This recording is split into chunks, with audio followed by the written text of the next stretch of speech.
shot at making it this year, but They didn't didn't make get the in. cut. No, they didn't make it. You know, I think they had to win the ACC tournament. Yeah, I think that's the only reason Carolina got in. no. I think they Carolina would've got gotten in. Strong seed. They finished. They were real good. Yeah, but their record was so But much they would not have had a seed. And here, by winning it, not only did they get a seed, but now they've got the host. Yeah. I mean, that's just So- huge for them. So Arkansas must not have been a one. Were they a two They, seed?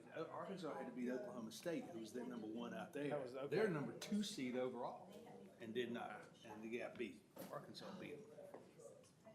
So, State took a hit again too. That Tommy Tanks guy, he was a freshman that hit like 20-some home runs this year and transferred. he was huge. Transferred. Yeah. That. Dude, He's likely going to Florida State. They already had one of those NIL deal structures for him. I mean, apparently he wanted a car, the same deal that somebody on a women's basketball team get, and a car dealership that's friendly to state wouldn't do it with them. And that college sports is just. it's just, yeah, it's not good. Yeah, I ain't heard that, but that probably no doubt that's probably driving the ship. Because I heard that's one reason why Carolina's looking good to some of these transfers, because they have a structured deal in place and they have the ability to attract. They've got leverage. Yeah, Well, Carolina's probably had a deal in place for 40 years. they just didn't be able to enact it. Yeah. Just coming out with it. No wonder they were Michael Jordan's dealership, one selling of the cars for first- $1 a piece. one of the first schools to put one together. It's already been there. Let's go.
It is 7 o'clock, June the 9th, 2022.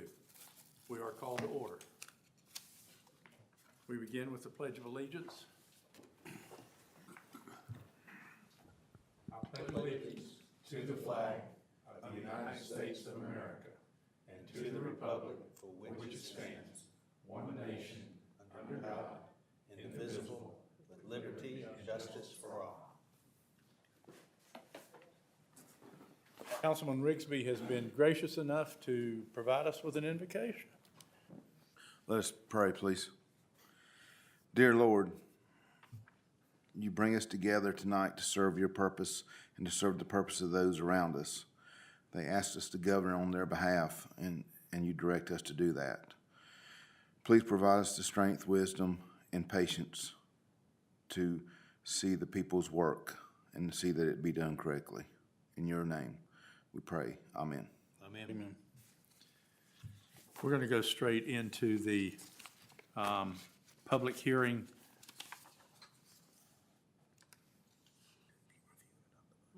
Say again? Review and adopt the budget. Any changes? Review and adopt the budget. Okay, well, is that not part of this? The public hearing is not to hear the Yeah, budget. It's just kind of a playlist. I got you. So, review and adopt the budget. Okay, follow the agenda. Okay, so let's review and adopt the agenda. Any discussion? Mr. Mayor, I'll make a motion that we adopt the June 9th, 2022 agenda as written. Do I have a second? Second. Jim? Give me just a second, I'm still Oh, reviewing. okay. I was digging through papers.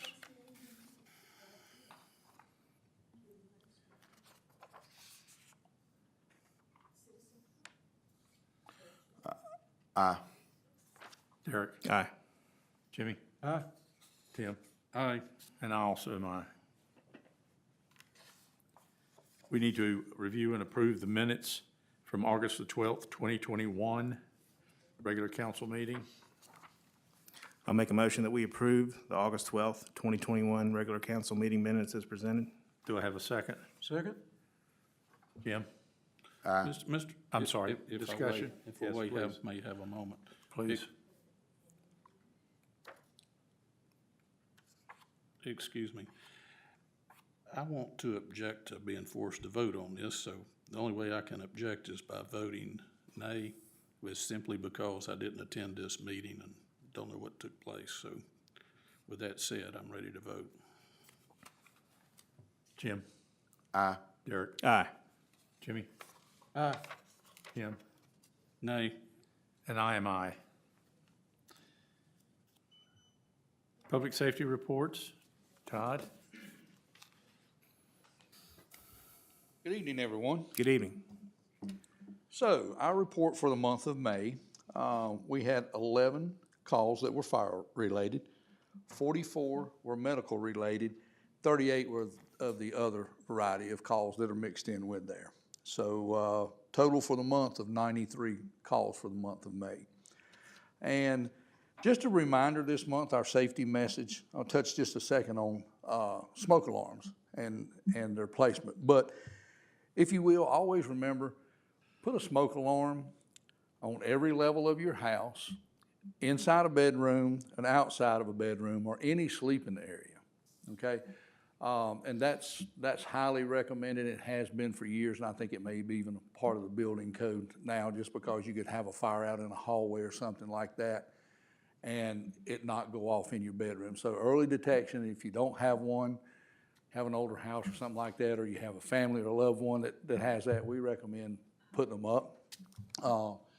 And for those of us who may have a man cave and we intentionally, sometimes we fall asleep in there. We may want to make sure we've got one in there too. But anywhere that you may be sleeping in an area, make sure that you've got those covered.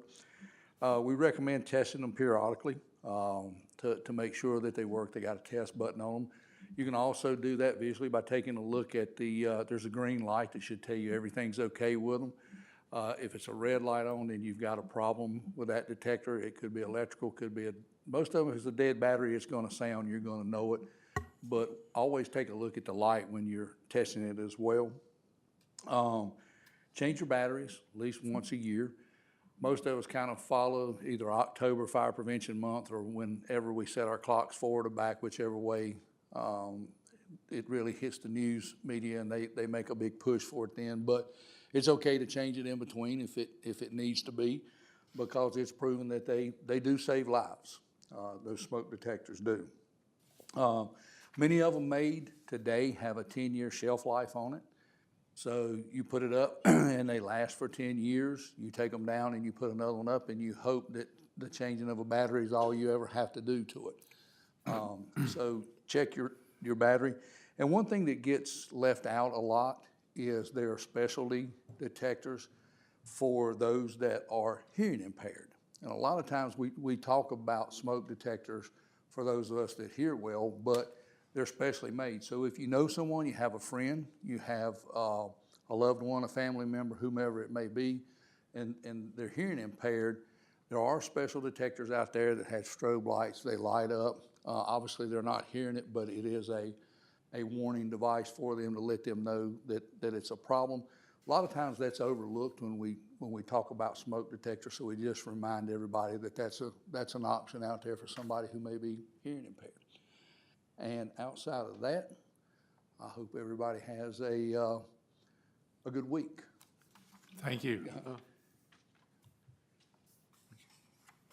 Administrative reports.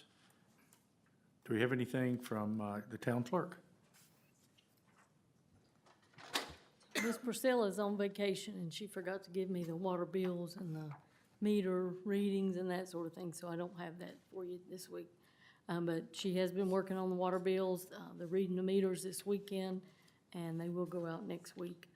Been working on the budget from your work sessions, and you have your, presented your budget. Each one of you should have a copy of that. We have received 120 plus resumes for the clerk position. So we have copies of those for each of, not for each of you, but I do have copies of those. Last month, you finalized the water specifications. The notebook out on the breezeway has been updated with that information. You also approved the release of the performance bond for the Coldwater Terrace subdivision, and that was taken care of with Mr. Paul Hoist. We've been working on, it's a learning process for me since I don't know a whole lot about the water. Northwest Meadows, Phase 3 through 5, received a letter that their final approval was delayed, that their approval was gonna run out. So we had to go through some hoops to get that done, and Mr. Jones helped us with that. We've also worked with North Ridge, Phase 6, getting their application to extend their water lines. That's been submitted to the state as well. We did have a planning board meeting on May 26th. There was one zoning case. Due to the holiday, sign postings could not be done in time for this meeting, so that will be on your July agenda. We've also submitted the Clean Water Needs Survey that's required by DEQ. That was submitted on May 17th. And every year you're required to do a CCR report, a Consumer Confidence Report. That report's been prepared. It will be on the water bills this time and placed on the website as required by DEQ as well. That's all I have. Thank you. Anything from the planning board? Events committee, Derek? I don't have anything. No, sir. Property committee, Jim? I don't have anything. Financials, Kim? Okay, we will start with the general fund first. And on your reports, you will see that anything that I discussed tonight as far as in reference to the balance sheets or the reports, these are through June the 6th. I was trying to get as close or to date as we could for budget purposes. The general fund and the Bank of Oak Ridge checking, our balance is $23,266.81. Our total CDRs are $2,560,033.24. Checking is $258,568.93. Petty cash is $150, and the ARP funds are, that's the American Rescue Plan funds, is $362,737.50. Our accounts receivable through June 6th for Gary's salary totaled $772.47. That does include 3 pay periods, just so you guys know. The water reimbursement, the shared overhead expense through June the 6th is $13,445.35. The total accounts receivable from the water enterprise to the general fund is $14,217.82. Kim, can I ask a question? Yep. Our Bank of Oak Ridge checking account, that interest rate of return? Yes. That's a 0.5%? Yes. So those are doubling and sometimes quadrupling the performance of those amazing CDRs we have? Yes. Okay. I thought those CDRs were gonna be the greatest thing ever when I first joined council. I guess they just go with the interest rate of kind of the macroeconomical level. They used to be like north of 2. Yeah. When I first came on, I know that they made really good money, Yeah. and then all of a sudden they just really plummeted. Of course, we're not losing money, obviously. We're just not No, making no. a lot. That's .05. Yeah, it's a 0.5%. So the CDRs are I'm seeing 0.50. That's a 0.5%, I'm seeing 0.5. 0.5. You don't see that point there. There's a point. 0.05 is what I see. You do? Where do you see that? And one's looking at, one's looking at the bottom. Oh, that's the checking account at the Oh, bottom. you're yeah. down there. Okay, no, Derek was asking about this account with Oak Ridge. Do these CDRs have an expiration date or? They Yes. do, yes, they do, and I Thank- can give you. Thank you for clearing that up. Do that. They, In other words, we can't take it out and put it up and then put it in a checking account. that's correct. Okay.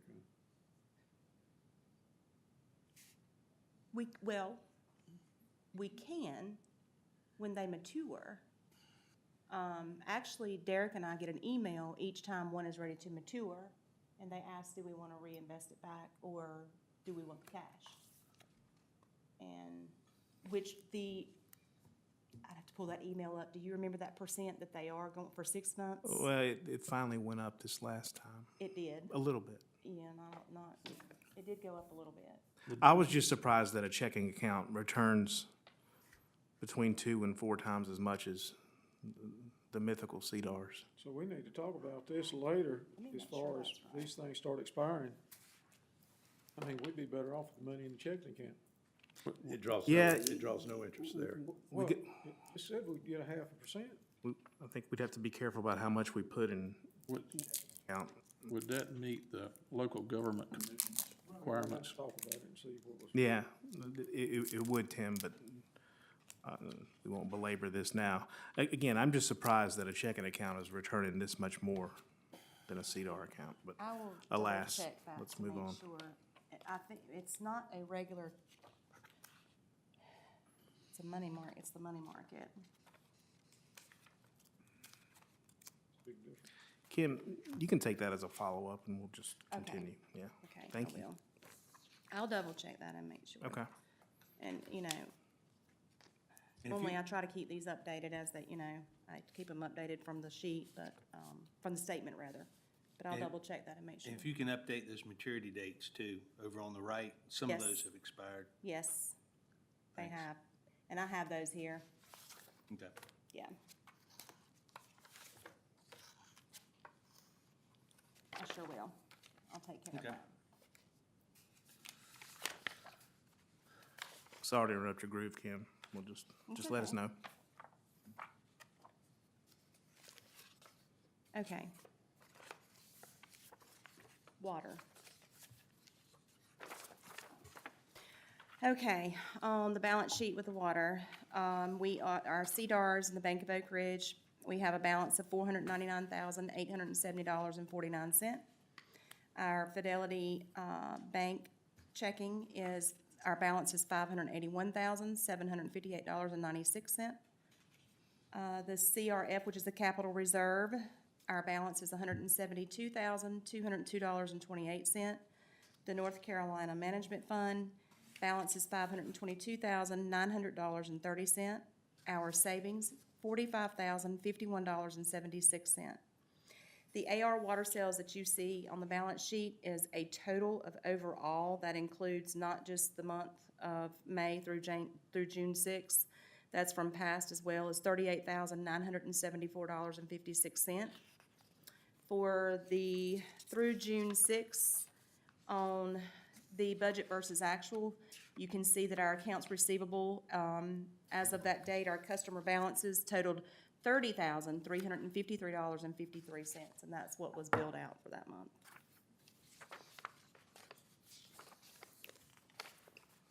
And that is all that I have for, as far as, our water capacity fees, I'm sorry, I have my notes here. Our water capacity fees through June 6th, were $3,750. And those are the fees that we collect that are transferred into the capital reserve fund for capital improvements. Any questions on the water? Thank you. Okay, you're welcome. Any discussion?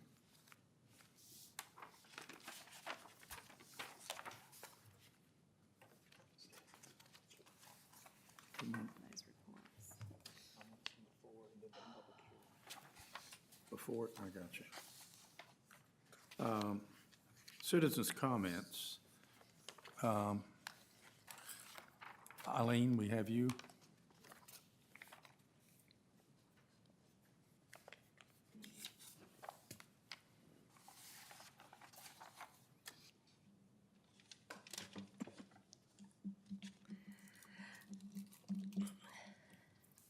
Okay, I'm speaking on behalf of the nonprofit Friends of Stokesdale.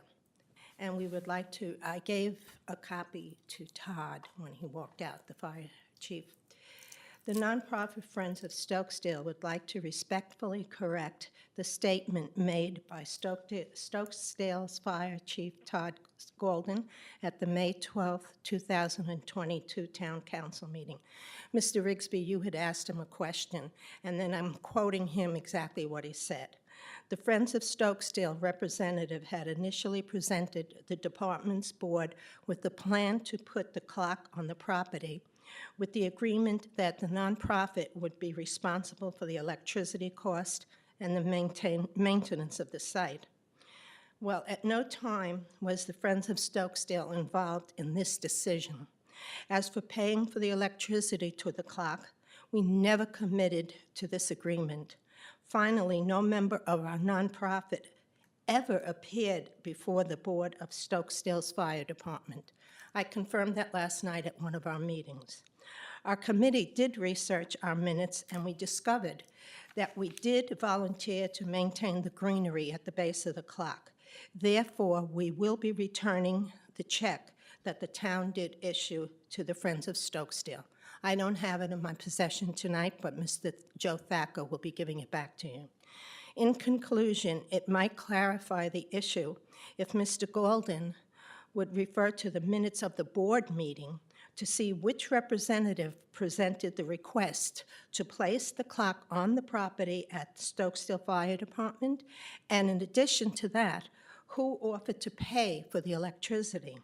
The Friends of Stokesdale would appreciate Mr. Golden presenting a corrected statement to the Stokesdale Town Council for their record of the above meeting. So I thank you for allowing me to read this to you, and I gave the young lady here a copy so that if there's any questions to what I said, she has it. So Mr. Thacker will be getting in touch with you with the check. The money that was given, And sorry. the only part that I ever played in it was Mr. Flint had asked me to do the research for the clock, and I did, and I found a gentleman who did about 80% of the clocks within the town, the state of North Carolina, and I had a luncheon so that Mr. Bruno and Vicki White Lawrence and myself could look at the literature he had sent me. And he also did a ride around in the town, and he felt the same as we did, that a very simple clock was all we needed. So as far as who appeared before the board, that's something that Mr. Golden will have to research. And then he'll be able to give you the right answer, and I would like that in the minutes corrected, if that's okay with everyone. Now, do you have any questions from me? I have some for the council. If I understand, my recollection was what we gave to the Friends of Stokesdale was a donation. That It was is not correct. in payment of anything. Am I correct? Well, what I want to make sure is because I ended up paying for it, I didn't want to take advantage of anything, and I thought, well, since we did make the promise to take care of it, then I would take the responsibility, rather than have the town do it. But Mr. Thacker will bring the check here, and you can decide with him. I understand that it was a donation, and I appreciate that you did do it in that manner, but I know that Mr. Jones objected to it, and he had his rights to do that. I'm not saying he didn't. So I would like to be able to make it right by everybody up here. So when he comes, because he'll be doing it, he has possession of it right now. I guess they didn't trust me with it. Again, this doesn't change my question. Did we not just make a donation? Was it not a donation? That was the vote that passed. Yes, sir. Is there any reason for the Friends of Stokesdale to return it to us? I leave that up to you to That's- decide, and, that's- you know, That's the Mr. organization's decision. We've made the vote and the disbursement. It is what it is, and that's the organization's decision. Yeah, Eileen, it's yours. It's yours. Mr. Medlin, if they choose to return it, then that's the end of it. Would that be correct? That's up to them. Their decision whether they keep it or don't keep it. But Yeah, but we would just, you're just letting her know it was a donation, it wasn't for that, so it's y'all's decision what to do with it. but council doesn't need to take any further action. No. Okay, well, Mr. Thacker will still be seeing you, and I can leave it up to him. He's the president. I'm just a troublemaker. Would you convey this to him? I will, Mr. Corbett, and I thank you for allowing me to speak. Yeah, thank you. Was I Always. polite enough, I hope? Absolutely. Thank you. I don't feel charred at all. I'm so happy I want to dance. Is there any other one? Any other citizen comment? Mr. Okay. Mayor, I received an email today that I'd like to read for the record. Yes, ma'am. Thank you, Stokesdale Town Council, for the opportunity to submit public comments in writing. My name is Maria Adams, and I reside at 5999 Morganshire Drive, Summerfield. In an active member of the Northwest and Northern community, a parent of school-aged children, and an advocate for parents and children in my education region. Recently, at Northern High School, two parents, Ms. Elena Wachendorfer and Miss Kim Magnuson, challenged a book that was assigned to students in their children's AP English class. What many people don't know is why these parents submitted the book challenge.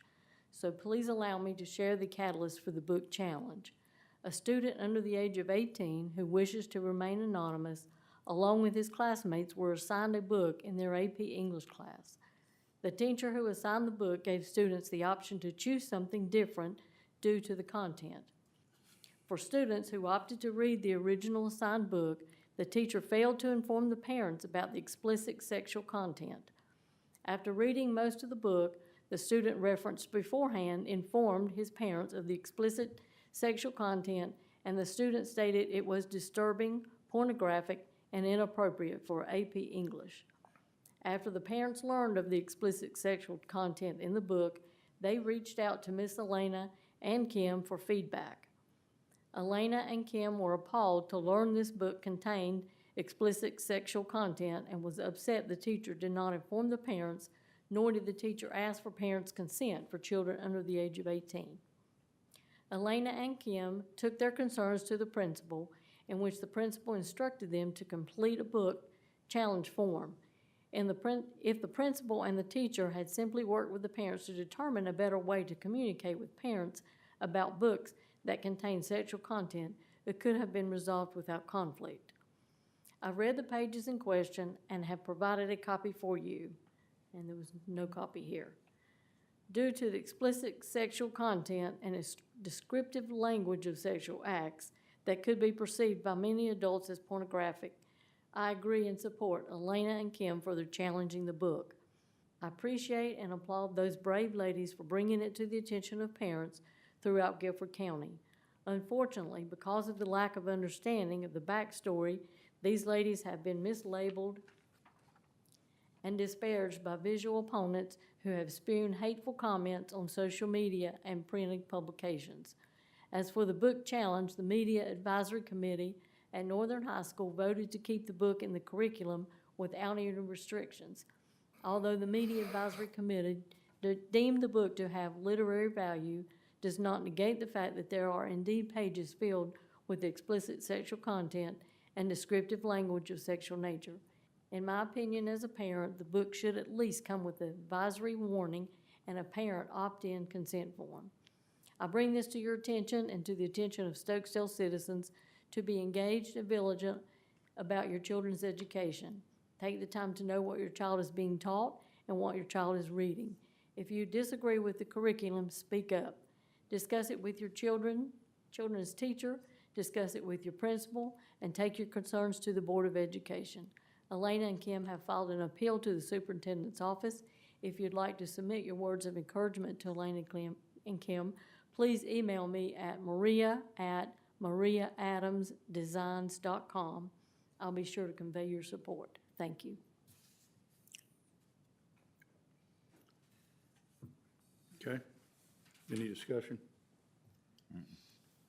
Now we move to the public hearing. This is for our fiscal budget 2022 through 2023. Going to turn this over to Kim.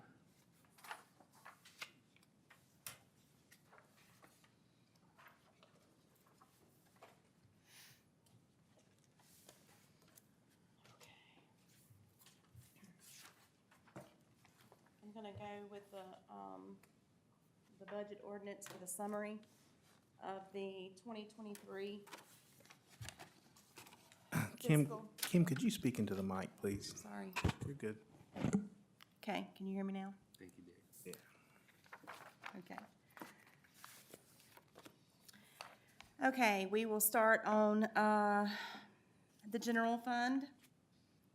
And if you have a copy of the budget ordinance in front of you, our total operating expense for budget year 22-23, would you like me to go on the summary, the total operating expense, would you like me to say detail the capital outlays, cultural, recreational, et cetera? If you could detail each category, that'd be Okay. wonderful.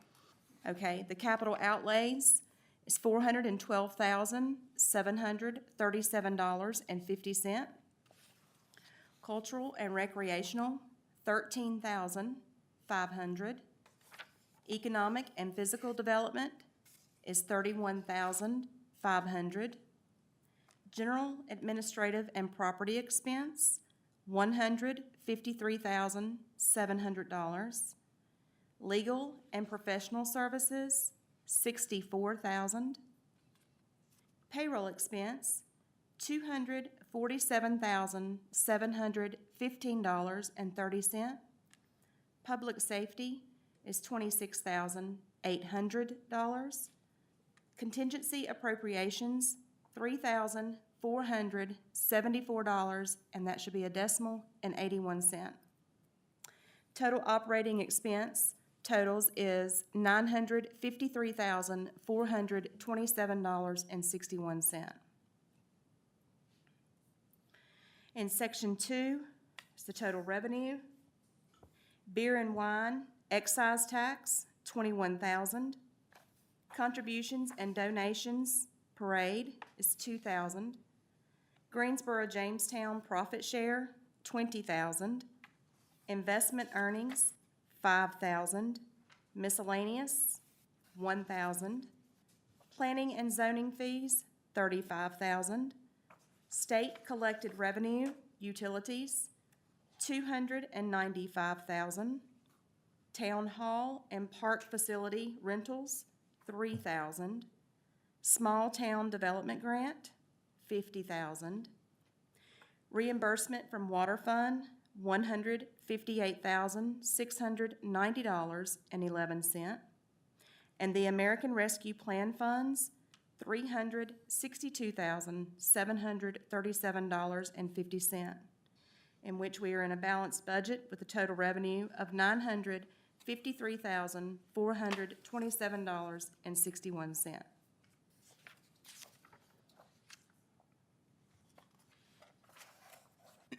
The water fund, the total expenses, detailed administrative, is $182,565.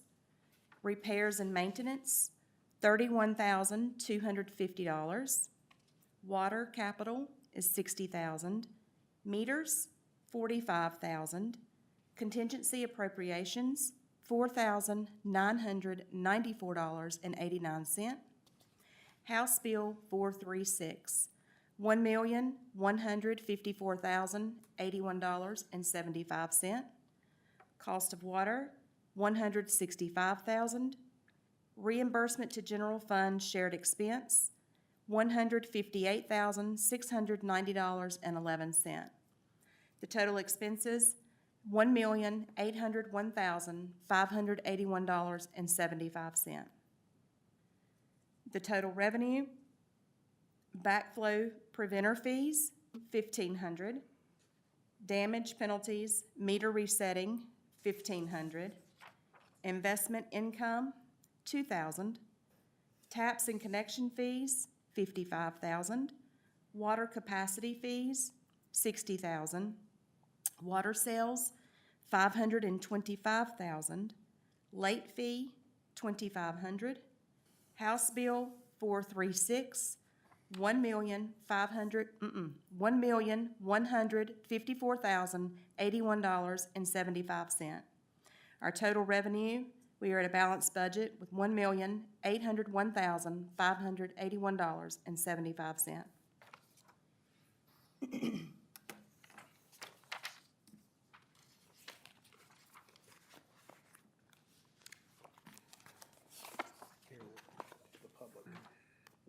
Public comments. We're opening it up for any public comments. Does anyone have any comment about the proposed budget for the coming year?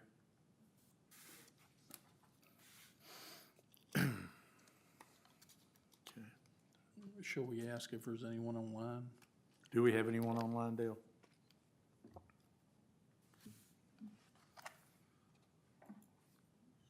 Now the matter rests with the council, and we'll open it up for discussion with the council. I'll make a motion first. I've got right much to say, just if that's okay. I actually put my thoughts down on paper this time so I don't go on some kind of rambling effort and start talking about NC State or my favorite band, Widespread Panic. I've done that in the past, so, but before I kind of read what I have down, this was personally my third experience working on the budget for the town, and probably the most enjoyable one yet, definitely. So a lot of credit goes to staff and, of course, this council. We had 3 special called meetings to work on this, and you know, working through a lot of detail, discussing a lot of numbers, and I think we've landed at a good spot. But you know, when I put together my thoughts that I wanted to share, you know, with the budget, I kind of use this opportunity, being over halfway into my term, and you know, can somewhat see the finish line. Wanted to just kind of put some of my thoughts and views together on this budget and some other things too, but really budgetary related. So, you know, first I'd like to thank Kim for putting together what I believe is a fantastic budget for the town. I appreciate your commitment, diligence, and your patience.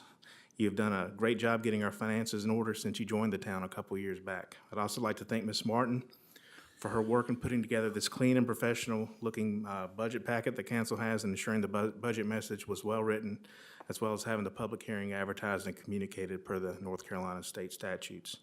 Getting down to the nuts and bolts of the budgets, Kim kind of went over some highlights, but I wanted to speak more to that. I think it's a fantastic budget, and I'll be voting for it as presented. Our projected revenue covers our projected expenses without pulling from the town's reserves. I'm pleased to see that we will be receiving a modest small town development grant from the state of North Carolina.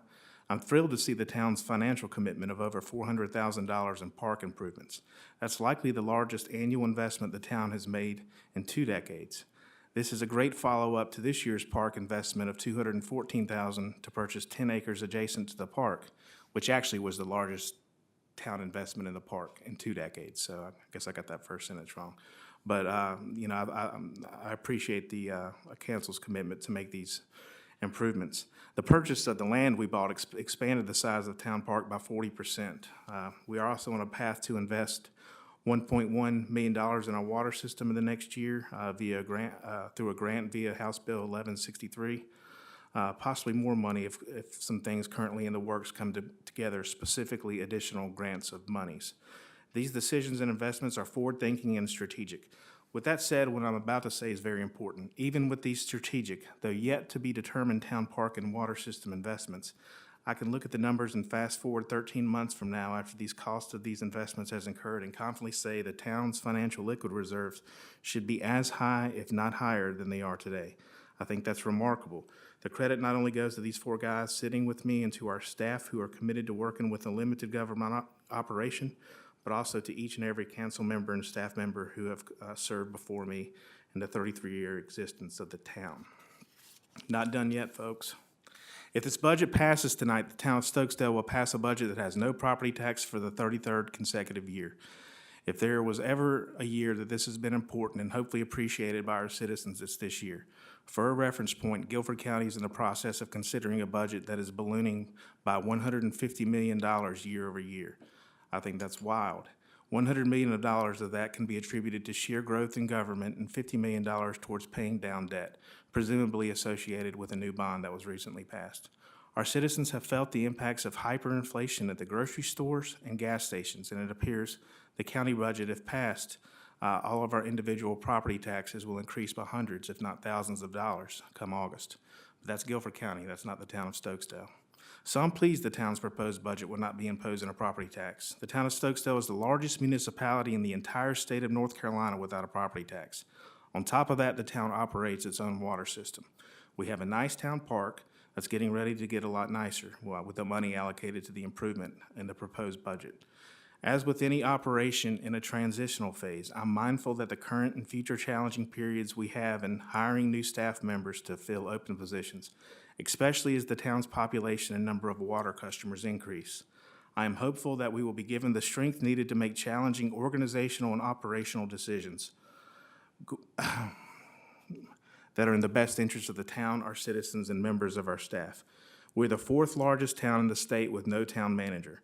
Of those 4 towns, we are the largest town in the state with no town administrator.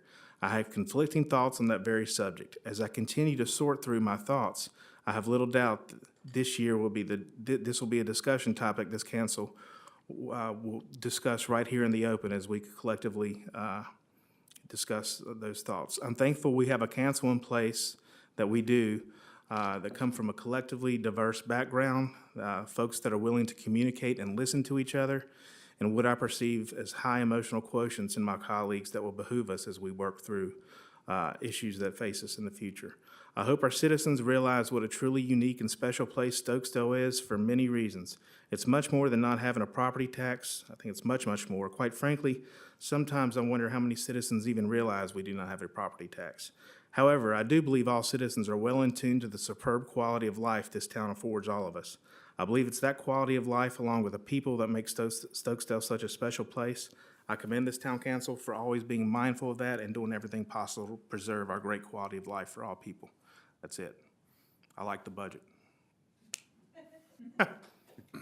I make a motion that we adopt the budget for 2022, 2023. I'll second. Jim?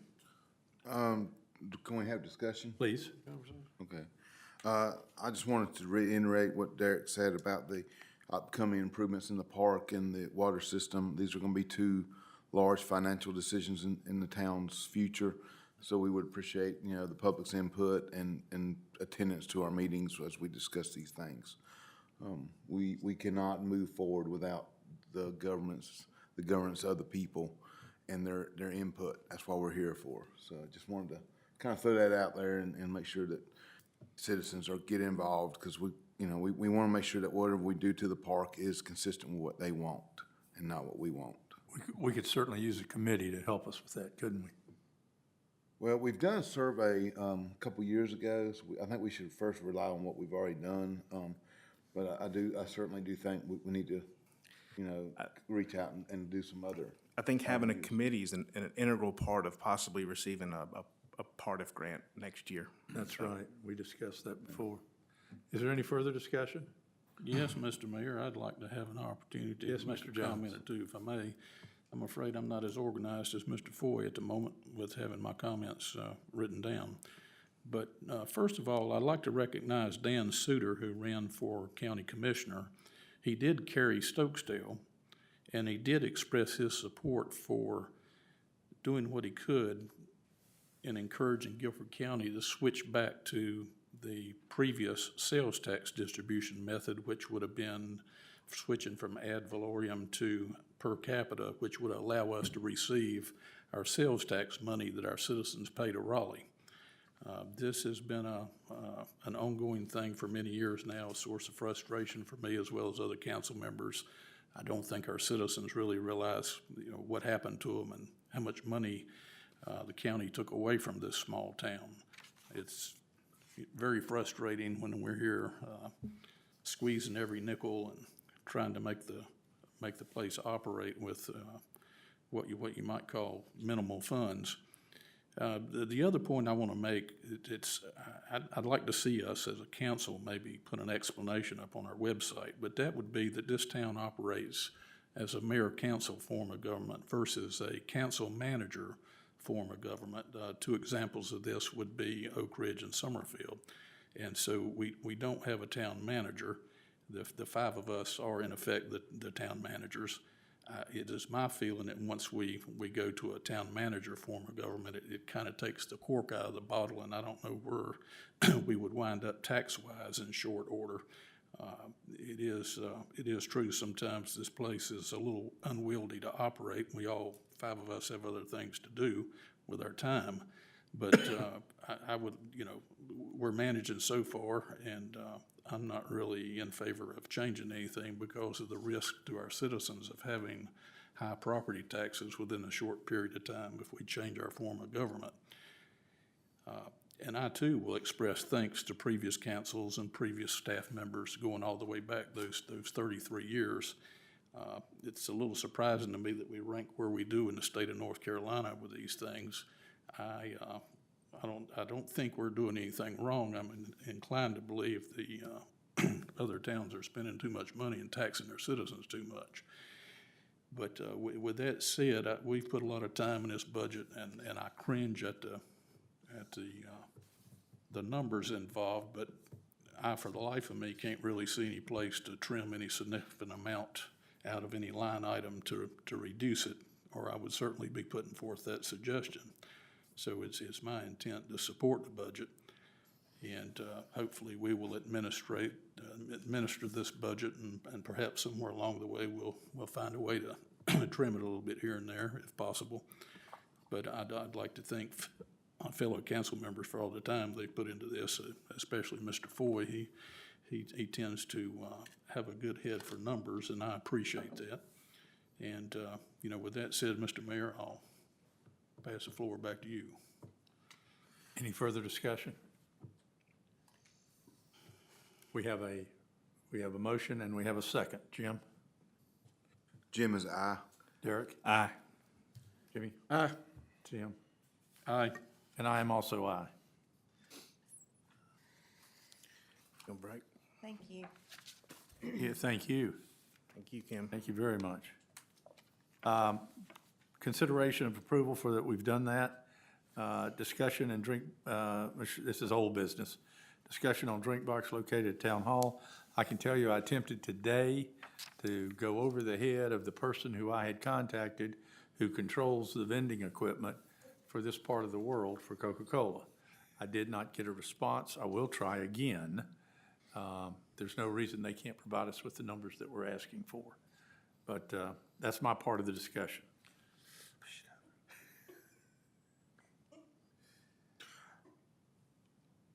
I'm gonna make a motion that we unplug the machine and remove it from this or just make sure it can't be plugged back up until we get some further clarification from the people that own it. I'll second that, Mr. Rigsby, if you'll allow me to amend your motion to include, we'll wrap it up with a plastic or a tarp and put an out-of-service sign on it. Just to make it, I want to make sure no citizen goes up and puts money in it. I would accept that. Okay, then that's my second. Any further discussion? Jim? Jim is aye. Derek? Aye. Jimmy? Aye. Tim? Aye. And I am also aye. We have new business now. Consideration of the budget amendment 5 to FY 2021 to 2022. I added this to the agenda. If Kim, if you could just go over the changes. These are really more administrative in nature from line item to moving numbers from line item to line item, I believe. But if Yes, we're not pulling anything from undesignated funds. I'm requesting, please, let's just move around some things.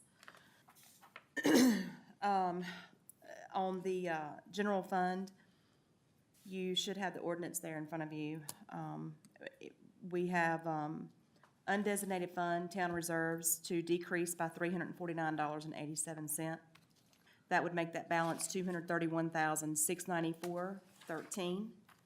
Item number 30, 100, advertising, planning and zoning, $3,000 increase. That would make that balance $9,000. Item number 40, 100, administrative expense and fees, education, decrease $3,361, would make that balance $1,639.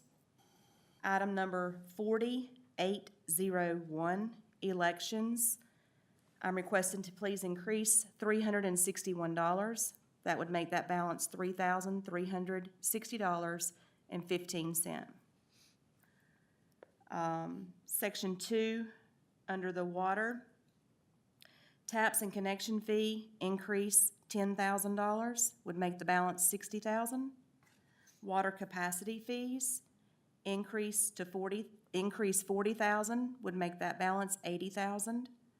Water sales, increase $33,529.52, would make the balance $484,365.32. Item number 11,000, water purchase, increase $30,000, would make the balance $190,000. Item number 12,002, contract operations, increase $13,180.22, would make the balance $105,000. Item number 14,002, transfer to capital reserve fund, increase $40,000, would make the balance $80,000. And this, we do have a balanced budget with these numbers. Any discussion?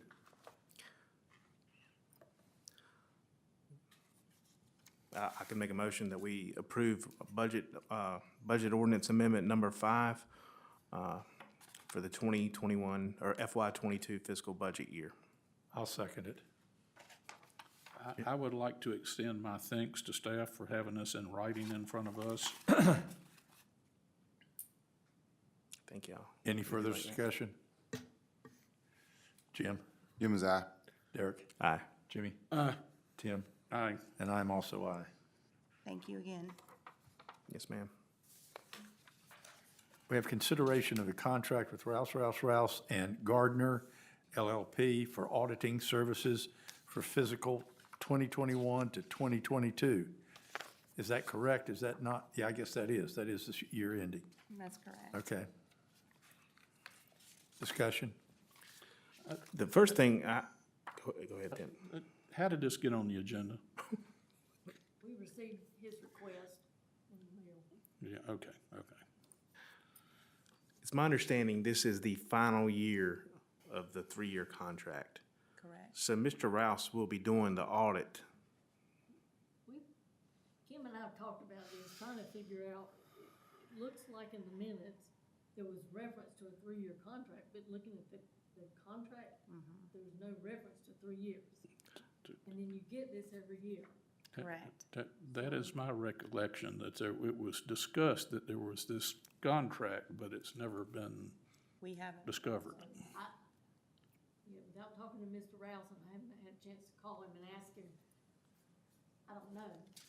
I just know you've done this every year for the last several years, a single contract. I think that's the way it was, that y'all agreed that you would use his services for the next 3 years, and then it's an annual contract that he sends in based on the current, in case trends or requirements change or whatever, but you're getting an annual contract.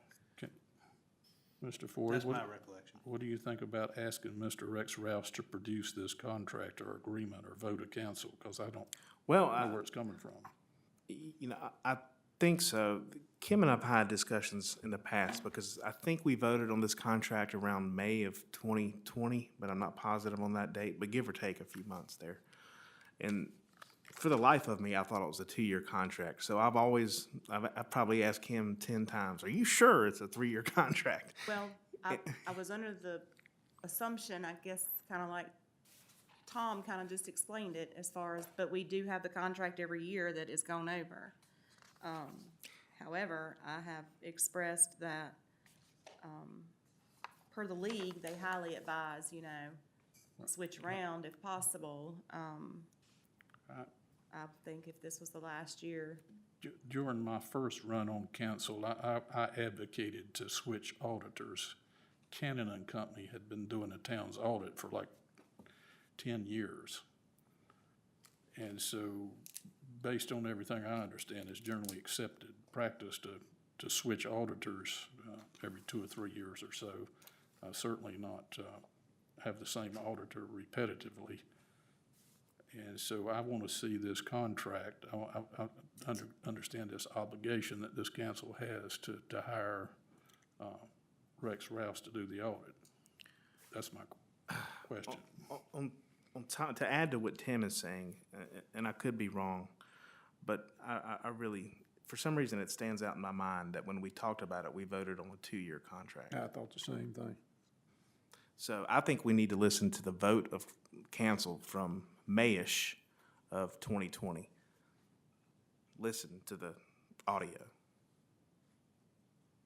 Of course, I guess. Certainly, any- that's what council did. That's what council did. What was the date of it? What do the minutes say? What'd you say the date was? Derek said May of 2020. Mayish. Give me a couple months on both sides April, of that. May, something like that. Yeah, I don't even think we had I an thought it April was 2 meeting in years, too. 2020. I thought it was. I It would, should be in our packet what we were doing. Yeah, I would also look at, just for reference, 21 as well, because it seems like we got estimates, we voted 1 year, then 1 year we got estimates for a reason, and I'm not sure which year that was, but they would, It's the same year. We did that in 2020. yes. We sent out requests for qualifications, and we had about 3 different companies. yeah. But it should be in our packets from 2020. that time, if we still, I mean, I guess they've still got one here. I probably have mine. You're saying November of 2020, there was a vote? You may go grab it? Is it, okay. She's gonna go grab a file. She's thinking it was November of 20. She says it's right on her desk. How long do we have to select an auditor? This would be, how long have I been here? It's got to be completed by like This is your September. Second time with Mr. Oh, Rouse. you're asking when it has to be done? I'm sorry, I thought you were asking how long we'd had him. We have to have it done October There's a deadline with the state to have the audit done, 31st, yeah, October 31st. October 31st.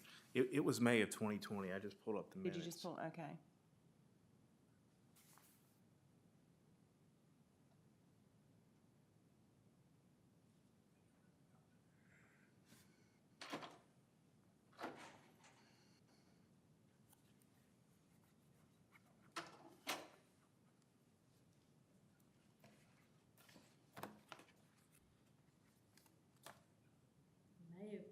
May 17th, 2021. Adopted. Ms. Martin, There was November 30th, 2020. You also adopted something. Yeah.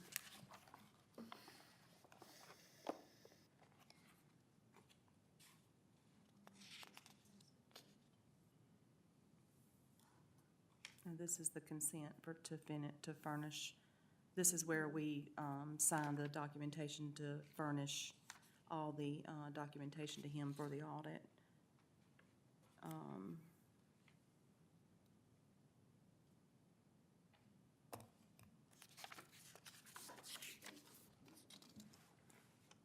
This is our official notification that 2020 audit contract between the town of Stokesdale, Rouse has been approved. This was June the 4th of 2020. Okay. Is when this says that, this is from the league, I'm sorry, this is from the state, from the treasurer, stating that they received the notification that it was approved from council. And it was approved also from the secretary of the local government commission. So you're saying it was May when it was, that one was approved? yeah, it was the May 14th, 2020 minutes. Yes, May 14th. That's November 19th. The minutes don't list a term.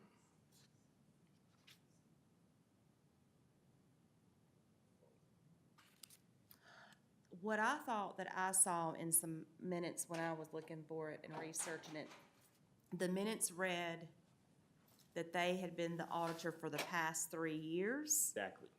That's what I thought I read. Yeah, it said the And past 3 that years. may be where we got the three, I don't know.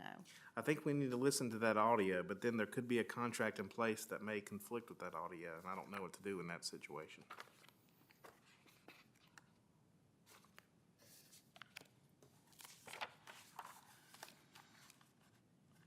Yeah, no, this is just where, These are all contracts. yeah, this is where they were accepted. But as far as like a contract, this is what we looked through last time, right?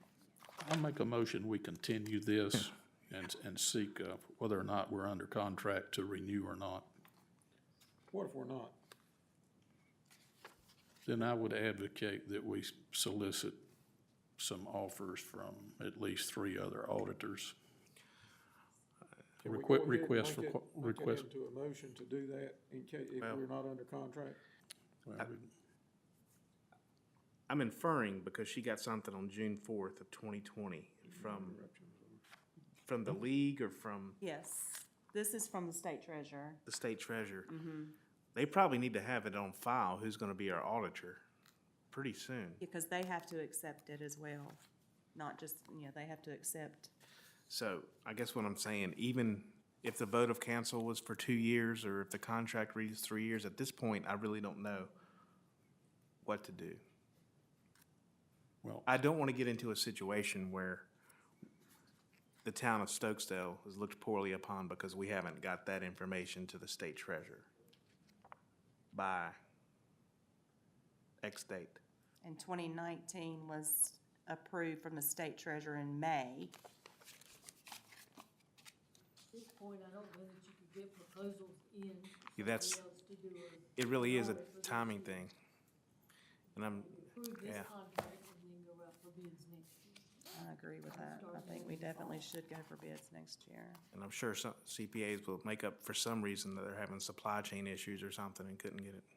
Pencils. Yeah. is that a motion, Ms. Thacker? Excuse me, I'm sorry. I've got a motion on the floor. Again, I'll restate my motion. I want to make a motion that we continue this and have staff find a definitive agreement that we have with Rex and Rouse to, whether it's a vote of council or a document that's been signed to renew.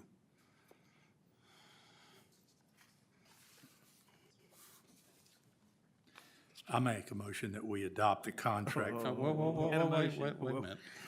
We need a second for this motion. We don't have one. I'll second it for discussion. I'm not saying I'm voting that way, but I'll second it for discussion. Okay, let's open it up for discussion. Well, I think I probably agree with Tim, but I'm not going to vote for his motion. Simply because I think we need to get something to the state treasurer. That's just what I believe. I don't know the deadline to get it to them, being June, and historically we've got it to them in May. We're already 1 month behind that.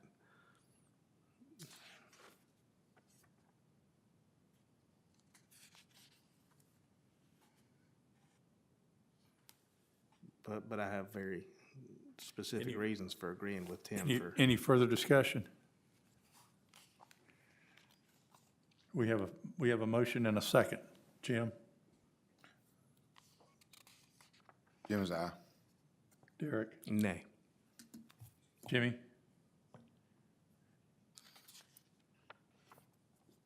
Oh, me.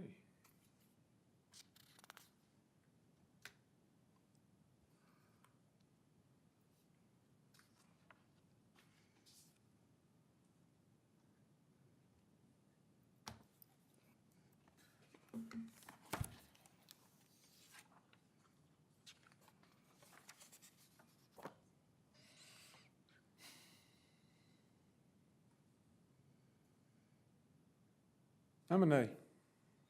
Tim? Nay. You made the motion. You're a nay on your own motion. Changed his mind. Excuse me. I'm making notes furiously, and I do need to back up and change my vote to aye. Thank you. Okay. I'm a nay. So the motion does not carry. I make a motion that we adopt the contract with Rouse and Gardner as stated.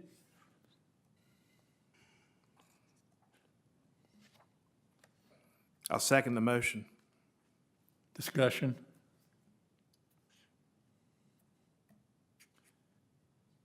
This is a one-year contract. We have a chance to change this in the next year. Yes, sir. Jim? Jim's aye. Derek? I'm aye under duress. Jimmy? I'm a no, because I just am. Tim? Gonna be no. Absolutely not. No. I'm an aye. Motion carries.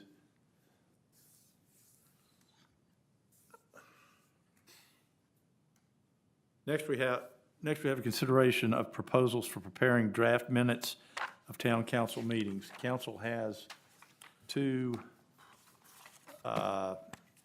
applicants, if you will. Personally, I think at least two of the council members need to meet with each individual to have an assessment of the applicant.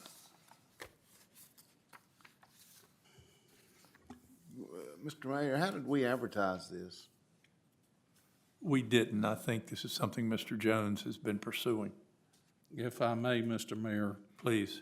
I solicited these quotes from these two individuals because of our, Ms. Yount has left the service of the town, and Ms. Martin needs some help getting the town's minutes drafted. Both of these are proposals to work as vendors, not employees. In the case of Ms. Hunt, her and her husband are family friends. I'm not going to make a motion on that one. The other one, I do know these folks in passing. This fellow's mother used to be the town clerk in Summerfield. And I know this young man as well, don't know him well, but I do know him. And so that's the history on these two quotes.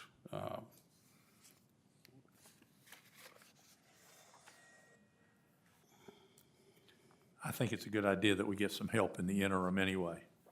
I do agree with that.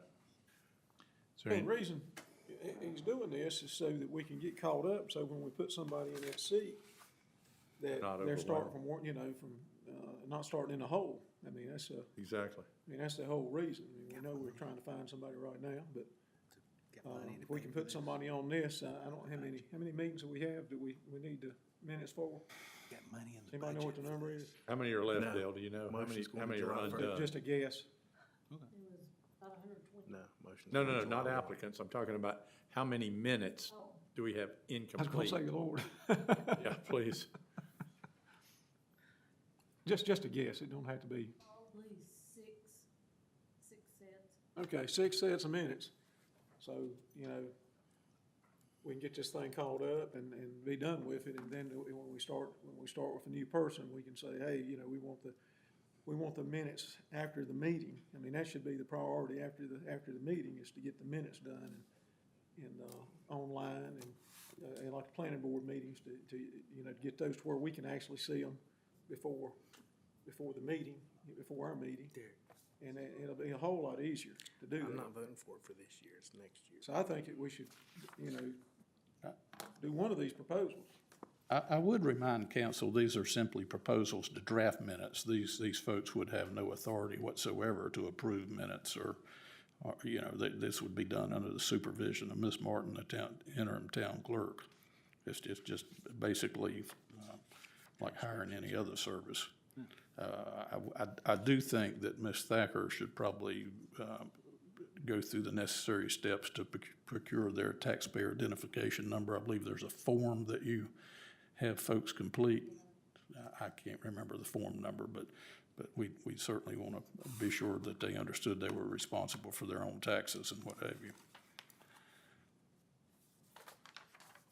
What are the terms? I don't have a copy of what y'all have. What are the terms, if you, whatever you're gonna pass? I'm sorry, I neglected to make that extra copy for you. Because there really should be some type of a contract with them, since they're a vendor. That's in, Yeah. So whatever it is y'all approve, yeah, we'll have some type of a written agreement as to what it is. the council members all have that in front of them, Mr. Medlin. Is this your copy? I don't want. It is, give that but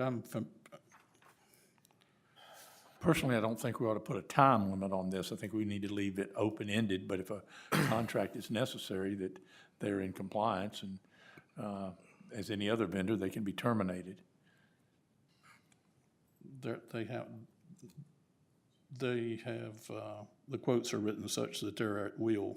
They can do one job or 10. Yeah. I mean, you give them a set of minutes and they do it, and then, I would, if I may say, I would be interested in, Mr. Halverson. He seems to be a little cheaper per hour and not as much setup fee, but, I would like to consider, after the first set of minutes, a review by staff to ensure that he's consistent with what we're looking for before we contract for 10 or 12 sets or 5 sets or whatever. I just don't want to jump into something and say you've got all the minutes to do, and then we're not satisfied with his work. Let's see an example of it first. Your point's very well taken, Mr. Rigsby. If you look at the cost for an employee, a staff member in this building to prepare minutes, these quotes are significantly cheaper, in my opinion. Well, no, I'm not debating the comparison of the quotes versus our staff. I'm just saying between the two, Mr. Halverson is $20 an hour, but, of course, so what I come up with basically for a meeting, he's gonna be about $200, a little bit less. based Well, on that. I believe it's 75 per meeting hour, if you'll reread. yeah, it's 60. Yes, It's really gonna turn out to be 60, saying it takes 3 hours per meeting hour, which at $20 an hour, which is $60. Okay, excuse me. where the other gentleman was, 60, but 150 for the first hour. And then so this guy, thinking this guy's gonna be, 150 for the first hour, then 60, he's gonna be closer to, 300 for a 3-hour meeting, where Mr. Halverson would be closer to 200. Mrs. Hunt's proposal, actually, it's based on the length of the meeting. It could take her, the way I read this, it could take her 20 hours to do a set of minutes, but she's basing the fee off the length of the meeting itself. I believe they both are, they're formatted a little differently, but I believe they both are. Correct, Mr. Medlin? Right, not on their actual hour, the time they spend doing it, it's based on each hour of the meeting. Okay. Halverson is definitely less expensive. Now, I don't know as far as quality goes, we had no way to know.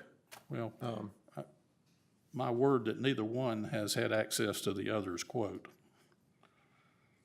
No, I understand that, and appreciate you getting the quotes too, because this is something been going on a long time, and this is something that could solve it. Well, those are the two I come up with. Where are y'all's at? I mean, Ms. Martin needs some help. That's my Well, point. nobody's knocking you, Tim.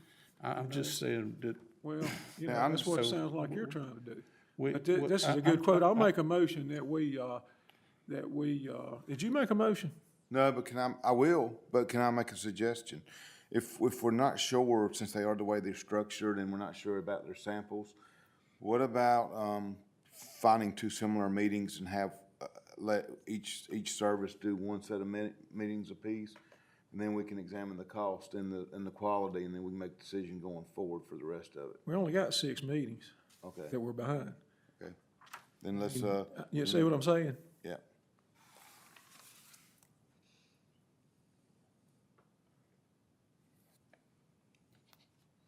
I've got a motion.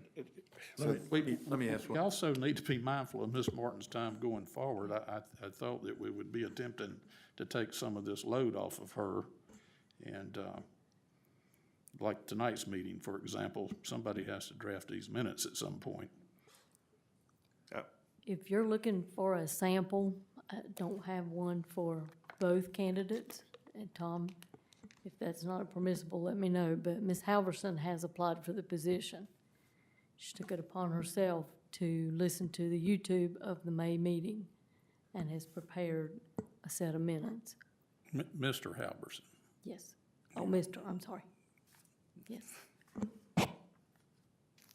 And I do you have a copy of those those? I only have one copy, but They've been in the file folder with the resumes for the town clerk position for a couple of weeks. I don't necessarily need to see them, but what is your opinion of the quality of the minutes? Are you satisfied with them, or?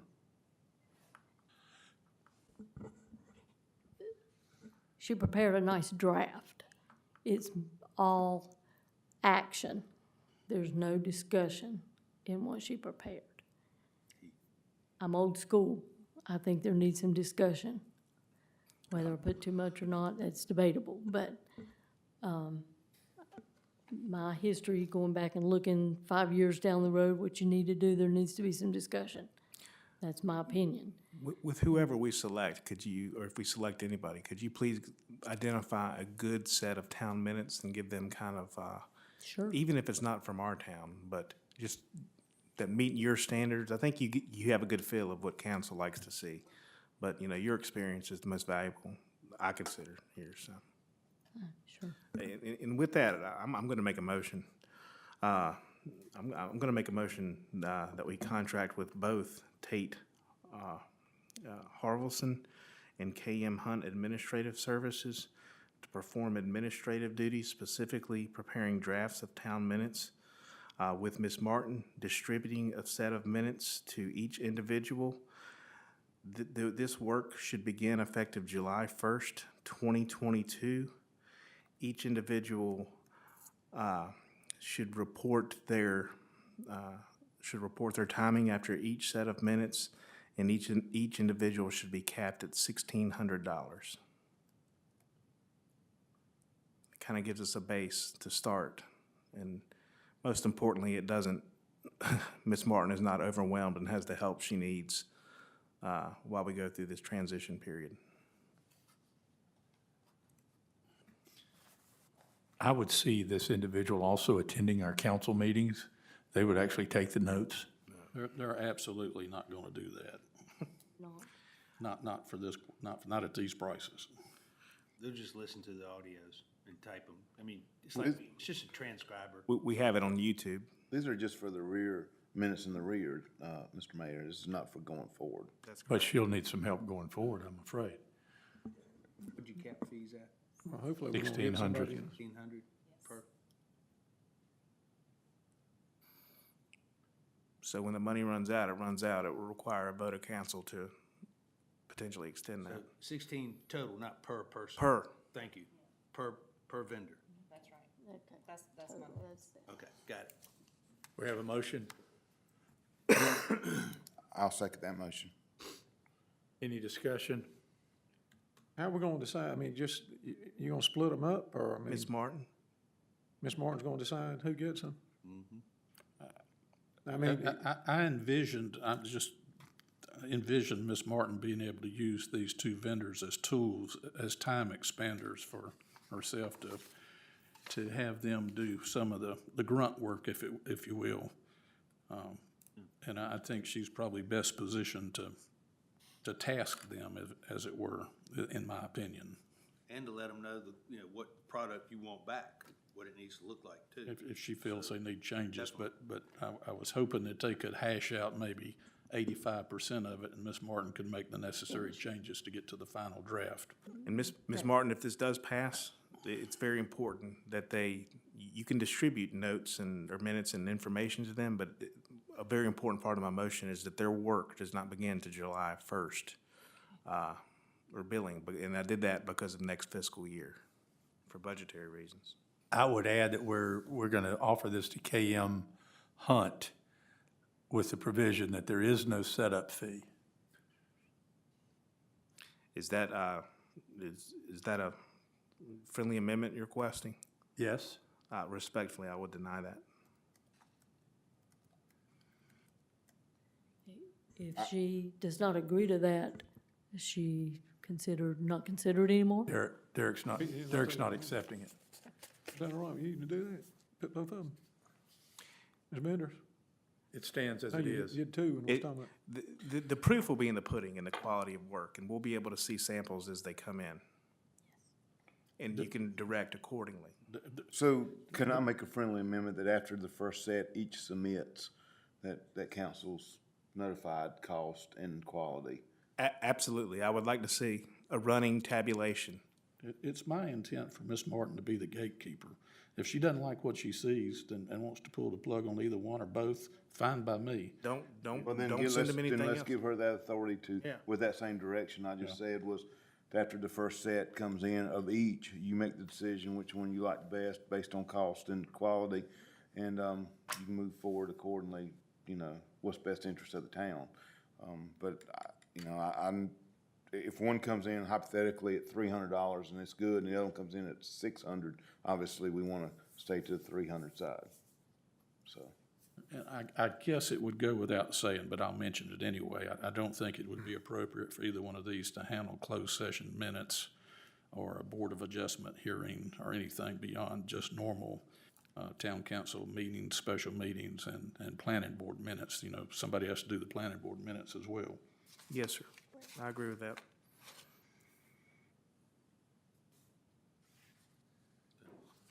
Okay, so we have a motion and we have a second. Jim? The only thing I would like to add to my motion, if I didn't say it before, but that Ms. Martin we're authorizing her to manage these two vendors and process. Any further discussion? Jim? Jim is aye. Derek? Aye. Jimmy? Aye. Tim? Aye. And I am also aye.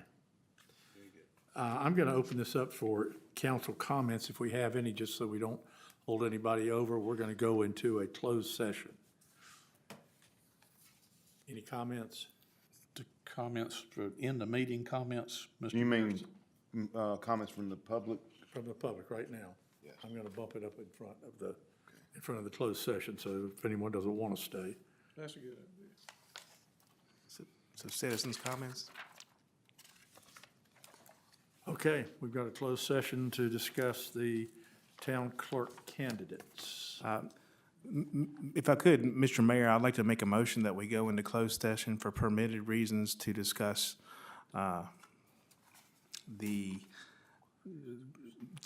potential employee candidates for the town of Stokesdale. I second it.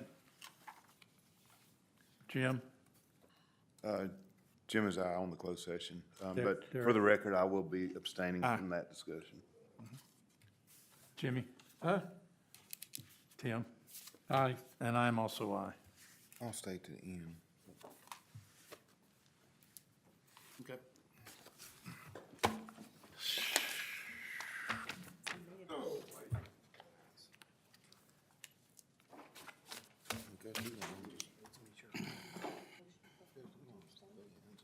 We'll go in and would think you, if she's one of the candidates, then the others. No, ma'am, you are not. Put in the minutes. I'll say that he's not eligible. Yes, ma'am. And we'll get that approved by Great job on the budget. I remember I used to sit out there and like watching grass grow. We'll make a change on that. each year we get a little better at this. It's something. Miss Moore, a copy of those quotes from Albertson. Hey, thanks, man.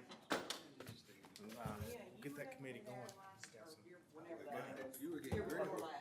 T is Parks and Rec, but I graduated from, or Parks and Rec and Tourism major at NC State. Dale, I'm allowed to go.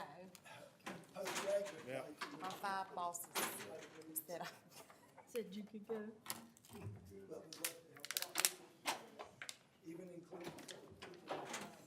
Yes, yeah. We're trying to get the best bang for our value and quality and utility. This is not Yeah, I think they leave it on. They leave it on, I do believe.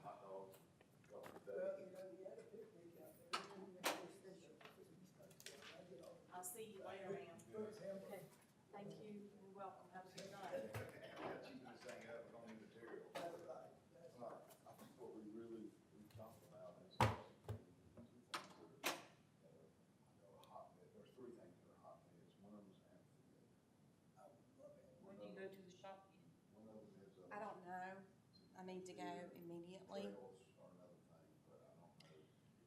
I had COVID again, Like, I'm talking about like. so How long did you have? not hardly bad at all. And, I worked from home. since we haven't really discussed any of that, I put all that on my shots. so we don't know. I say my shots are what helped me through. I mean, that's just my opinion. Because you know how sick I was on the first round.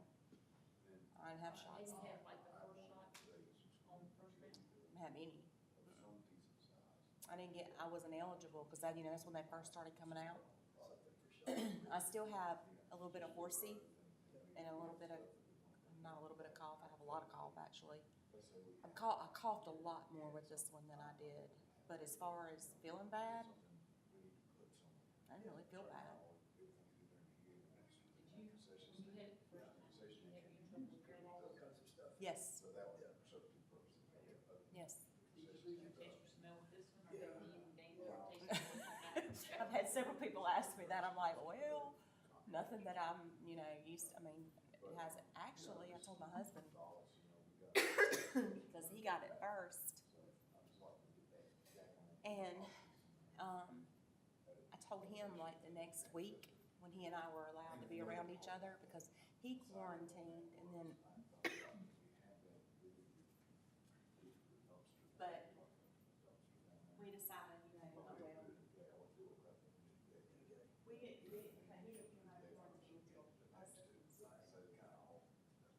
out of quarantine until us. Doesn't matter how. Yeah. But, so then the next week, There's some it's crazy where because it's like I overflow, like you feel a holiday.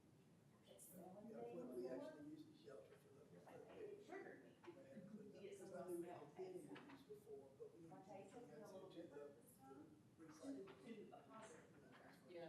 I'd like to see But they do fill up. So, I mean, I would take this round, like, oh my gosh. You know, I'm sure. Ted Sullivan, when his wife passed, Yeah, she was in my. guess what? Oh, I see her. I was like, she gave me, she laughed at me when I called. Not since I've been She's here. like, huh, I bet you wish you do that shot now, won't you? Like he does. She goes, I bet you do it, get the shot now, won't you? Jimmy and I just gave blood a couple weeks ago. And I don't know. I got my results back. I don't know if he is a. High-end, positive antibody. However, Jimmy's was like, because he didn't have it as bad as I did. He says, oh, I didn't have it. I said, Jimmy didn't have that test result. But I have the high-end antibodies. They're calling me left or right, give my blood. It had been, But that just came to me, so I haven't talked to anybody about that, if it was operational. yeah, and I don't know, yeah, I don't even know what's in it, so. Yeah. But yeah, I mean, we're, man, at the end of the day, I'm like, you see us use it, I don't. Um, know how, but having something out there, Just doesn't. I live every way, Marina or whatever. If we did that, cause I thought a little bit. I'm pretty excited. I know. Let's make sure. Oh, so you did go with that? Yeah, that's where him and my husband, him and my husband. Right. That's where him and my son and his girlfriend are at. I was leaving, got here, they were leaving next class. To do that, so that.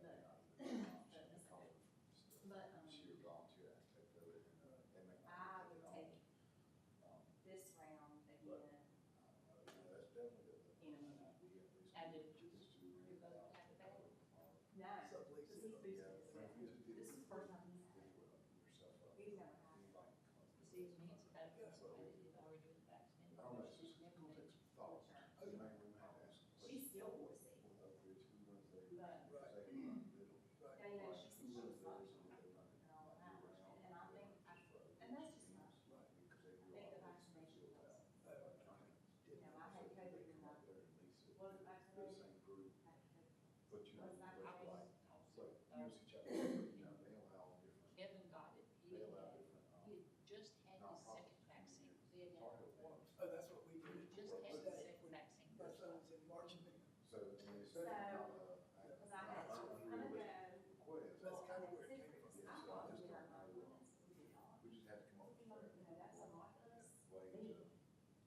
Do it for you. And the last time I went out there, Yeah, and like I said, it just they came had to, tax season. But my goal is to at least get the thing open. And I don't know what I was thinking, but I honestly, I thought that I had especially in light of the trade. put my foot, Yeah, you know, my hair. Don't you know you got Right. it? It was horrible. It's worse, it gets worse. Even she said something, I agree with her. I let her do it. But I think with the blonde, it does help. When she But you're was saying, blonde, yeah, that's blonde, I blended it out, I didn't have any of the highlighter there. And me wearing it curls. I don't wear it straight. But anyway, That was his fault. so she said, well, Forced their hand. I sent her a text. I don't know. And she sent me a text back. I mean, I don't see it much of. And Auburn had just tested positive for COVID. I think if we And I said, could go to that concession stand, yeah, he just tested positive for COVID, and I was so mad. I just want to be safe. Honestly, just when Because people you there. know, like me, I've been in that place. Oh, I know. Anybody Do something, knows. we just. And I said, I just want to be safe, you know, and she was like, okay. Or Or maybe- Sounds like what we talked about, there is office structure there. Or no, he was gonna take the test. Whoever set it up. I can't remember, anyway, whatever it was, I told her I should let, I should When I was in school, my internship. And I had a was text garden back. and set up Good luck. I wish I could come in the morning. all sorts of stuff, but also ran the concessions for. I would love it, but I know that she can't get Kids are out of school, why couldn't you come in even Say earlier? from my sophomore through Oh, my man. senior year, I Catch went what? to City Valley. Of course, she's gonna say it no. Yeah, I need to send her a note, she don't have to text her, just talk about it. Baseball fields, volleyball, Cause I just went back to work. concessions, all sorts of stuff, so. Yeah, that I'll was look back way on back when, I but need to still, go. things don't change that much. No, still the same thing. We just gotta figure this stuff out. That's right. But, yeah, so. Well, Yeah, it's this back time, Monday. I think we gotta get going on this I part. can't believe they got over 20. Okay, so yes. I've been looking for, I was tired of Howard Trail. Oh, okay, bye. Johnson. Oh, that's on the back, so they go like 100 applicants for a job, and I'm like, This is her oh, here. no. Not mine. Why not? I can call them this. And so, and then I get email from people that said, like 75 people. Oh, gosh. Yeah, because I thought it was kind of more specialty thing, you know, so I'm just wondering if people just rank. I miss Patty tonight. Yeah, they said she's the beach. Is she turkey? Look, Priscilla, Jimmy came up here looking at applications yesterday. Yeah, she brought Reagan with him, my granddaughter, the twin. She just, Priscilla just eats her up. Oh, I'm sure, Priscilla's so good with kids. Reagan went to work with me yesterday, but I didn't have a whole lot to do since I'm retired from school now, as of Monday. Congrats. And, she was standing there, she goes, Mimi, Right, I know her. but all you hear I is. said, who is this? Mike goes to your school? No, she works at Papa's work. And so I went and looked, I saw the car, and she wanted to run over there. I said, wait, she comes out of Subway, and you can open the door and speak to her. So Yeah. as soon as she came out of Subway, Reagan goes running out there to her, so Priscilla had to bring her back over there, so. I was gonna ask you a question. Yes, sir. This is a dumb question. This is, stuff to go to. I keep that on the down low and like, back and forth. So, we're looking for fundraisers, for sponsors, for a couple of things that we're planning to do here. And I was thinking, we are 501c. We're a nonprofit.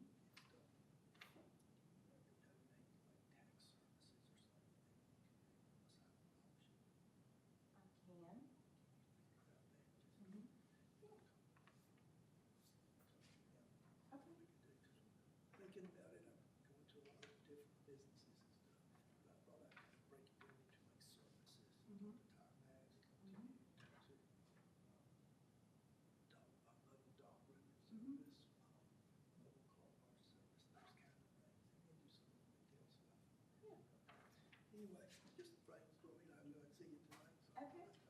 Absolutely. I'll give you a call. Please do. Give me a Okay. call. Do you have my, I can give you my card. I don't know Yeah, if if you you don't have. mind, that would be great. Sure. Oh my gosh, should I just unplug everything? No, thank goodness.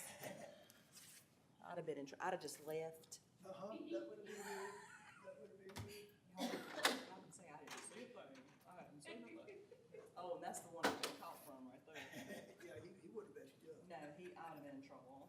What you gonna be in trouble for? I tripped over that and thought I about unplugged everything. Don't do that. Got things to do tomorrow. You are very welcome. Doing You are, stuff. okay, have a good night. Thanks. Thank you. Take care.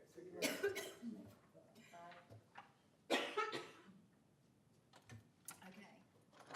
We're going to the lake. Below my house. We're having a band down there tonight. Okay. At the marina, down there at the deck. And when I was leaving to come here, my family was. Cool. I'm gonna do what I do every weekend this summer. Be on the lacrosse field this weekend. Yeah, Burn it Is up. Beth get to go to those lacrosse? Most of the time, but like this year's a little different because Julia's playing. So we actually have one weekend that we're really looking forward to going on. It's in Delaware, but Julia's got one in Nashville. So both of them would be trips that, you know, we also would like to do together. There's no way we can, I've already paid for the Delaware hotels and booked an extra, it's like a recruiting showcase on Friday for him to play in. So I've already paid for all that, so. But she's gonna have to be the one that she has to take Julia up there and I have to take him to Delaware. I went to Tampa this weekend for a tryout. Oh, is that Tampa? Yeah, I flew down, Saturday morning, Paul and I flew down and, he tried out Sunday all day. And it was 106 on the field. And it was burning up. And, but he didn't make it, but three of the kids from Northwest made it. And it's the Under Armour All-American team. And it's a regional team, but Oh, cool. it's a big deal. Good recompense. Cole didn't make it, but I mean, he's not been playing that long, but some of those guys down there, like, the two goalies that made it, I only took two in his position. And, one of them goes to some kind of prep school down in Florida, and the other one, he's got a long resume, all-American teams he's played on. So, it's a good learning experience for him, you know, I mean, you're down there playing with the best players in the country at the level. And, but, yeah, we had 3 out of Northwest make it, That's good. so. all right, I'm gone, gang. See you later. Okay, y'all have a good night. Go ahead and text her while you're down there. I am. Or she can say. I'm gonna text her when I sit my family in the car. So I don't forget, cause I'll forget.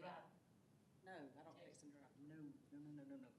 That is one of my, That peeve. can't stand it. Okay, y'all have a good night. You too, bye. But yeah, yes, it is, so we got Matthews this weekend, Charlotte, and, so we'll go, he should have done those, And is it through Northwest, or is it No, like this a is through Greg Williams type, or travel? Travel organization, Winston. And, so we're playing a team out of Dallas, Texas, and it's a big time tournament, there's a lot of national teams there. And,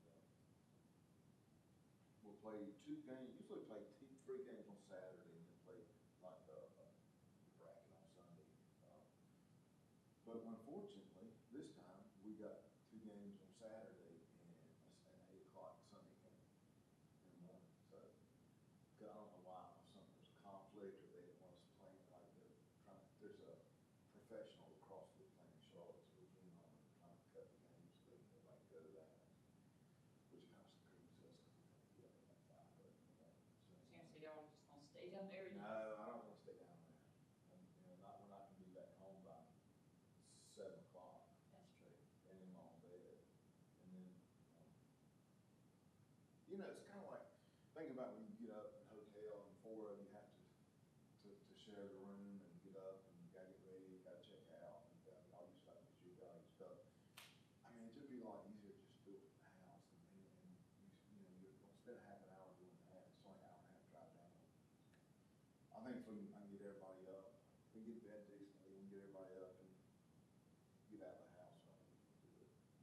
Plus, it's about save us $200. I'm not quite 200 with gas prices. still would have to go down there and come back. Yeah, I just like sitting on that. Like, You know what you mean? next You week. never know what you're gonna get in the hotel. Oh, yeah. What kind of bed. Oh, I agree. Well, next weekend, Julia's got a tournament in Clemens, and calls it off. And then the weekend after that's Delaware and Asheville. And then the weekend, 2 weekends after that, Cole plays in Philadelphia. So, we'll have to go up there. And that's a pretty good sized tournament too. Trying to make a family vacation out of that, like in New York, Mm-hmm. the city. Got my boys, and if they went to go try out for some stuff, and I was like, they wanna do it, we'll let them, but I'm glad they didn't ever pursue it. Travel sports. It's a lot, I mean, and it costs a lot. You figure this weekend, like the weekend in Delaware, you figure I'm gonna have one, I got Thursday night, cause it's so far, so Thursday night, Friday night, Saturday night, that's stay, so 3 nights, about $300 a night, so that's $1,000. Plus gas up there, plus, and then you got Julie, like Beth going the opposite way, so that's gonna be, Asheville's gonna be $300 a night. Look, they're out of town, how expensive in Asheville. Well, especially if they know these tournaments coming in, I bet they up the prices for that. Yeah, so, well, yeah, that's a, I mean, that's a $2,000 weekend right there.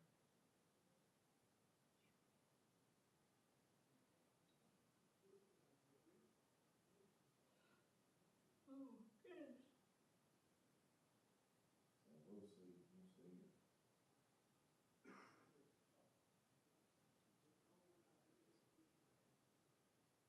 What are you gonna do now that you're retired? Do hair and spend it with the grandbabies. And then Jimmy and I, he's gonna have to fill in the shop some. We decided to take off and go somewhere for the day, we can do it now that my son's moving to Florida though. I'll be JP? spending some time going to Florida. JP? No, my baby, Oh. Brian. Okay. 2 weeks today, we'll head to Wilmington, load up the truck and get up early Friday morning, and Jimmy's gonna drive the U-Haul, and I'm riding with him. They're driving their car, and my car will stay at the house, cause they don't close till July 5th, I think it is. So technically, it's still theirs where my car can sit in the driveway, cause I did not wanna drive down behind the U-Haul, driving in Florida at all. I don't do long distance driving, I'll drive up above Asheville to Lake Junaluska, but that's about as far as I drive. So he's rented us a car to come back on sometime on Monday. We'll come back on that Monday. We'll drive it back to Wilmington, drop it off. We'll get my car and then drop it off in Wilmington and drive home from Wilmington. But I go there into September, I'm going for 8 days, just me. Jimmy was gonna go, but I knew he wouldn't stay as long as I wanted to stay. And I didn't realize we were going to actually stay in the park, because that was my 60th birthday present. All expenses paid to go to Disney. So Brian said, no, we've already got the Grand Floridian reserved for 5 days, so we're going into the park on Friday, and then we'll leave, check out the hotel on Tuesday, and still do Disney. And then I'll fly out on a Tuesday night, and then fly in on a Wednesday night. Then we'll have to go to Raleigh to pick me up and take me. I flew out of Raleigh, to Tampa, because and a lot of the guys went out to Greensboro, and my car wasn't needed to be back by 12 o'clock for that event on Monday. And all the flights coming back to Greensboro, I would have to been at the airport at 6 a.m. That flight back to 6 a.m. Yeah. And, because they weren't direct flights, so I just couldn't work it out. I wanted a direct flight, or I wouldn't have Then flown. it was $700 more too, to fly to Greensboro. I didn't have to worry about changing planes, because I've only flown 3 times in my life, and I didn't want to take a chance on having to switch planes, or Jimmy's like, I'm not crazy about you finding myself anyway. I said, it's straight through, I'll be okay. I already know what my seat is on the plane and everything. He's already got all that reserved, so it's. Raleigh's not bad, because when you go in Raleigh, you kind of go through TSA, and then you get into the terminal. The terminal's kind of like left or right. That's another one. But now like Tampa, that's massive. They had like We've different flown into wings, Tampa yeah, before. I different did that wings, one and you time. had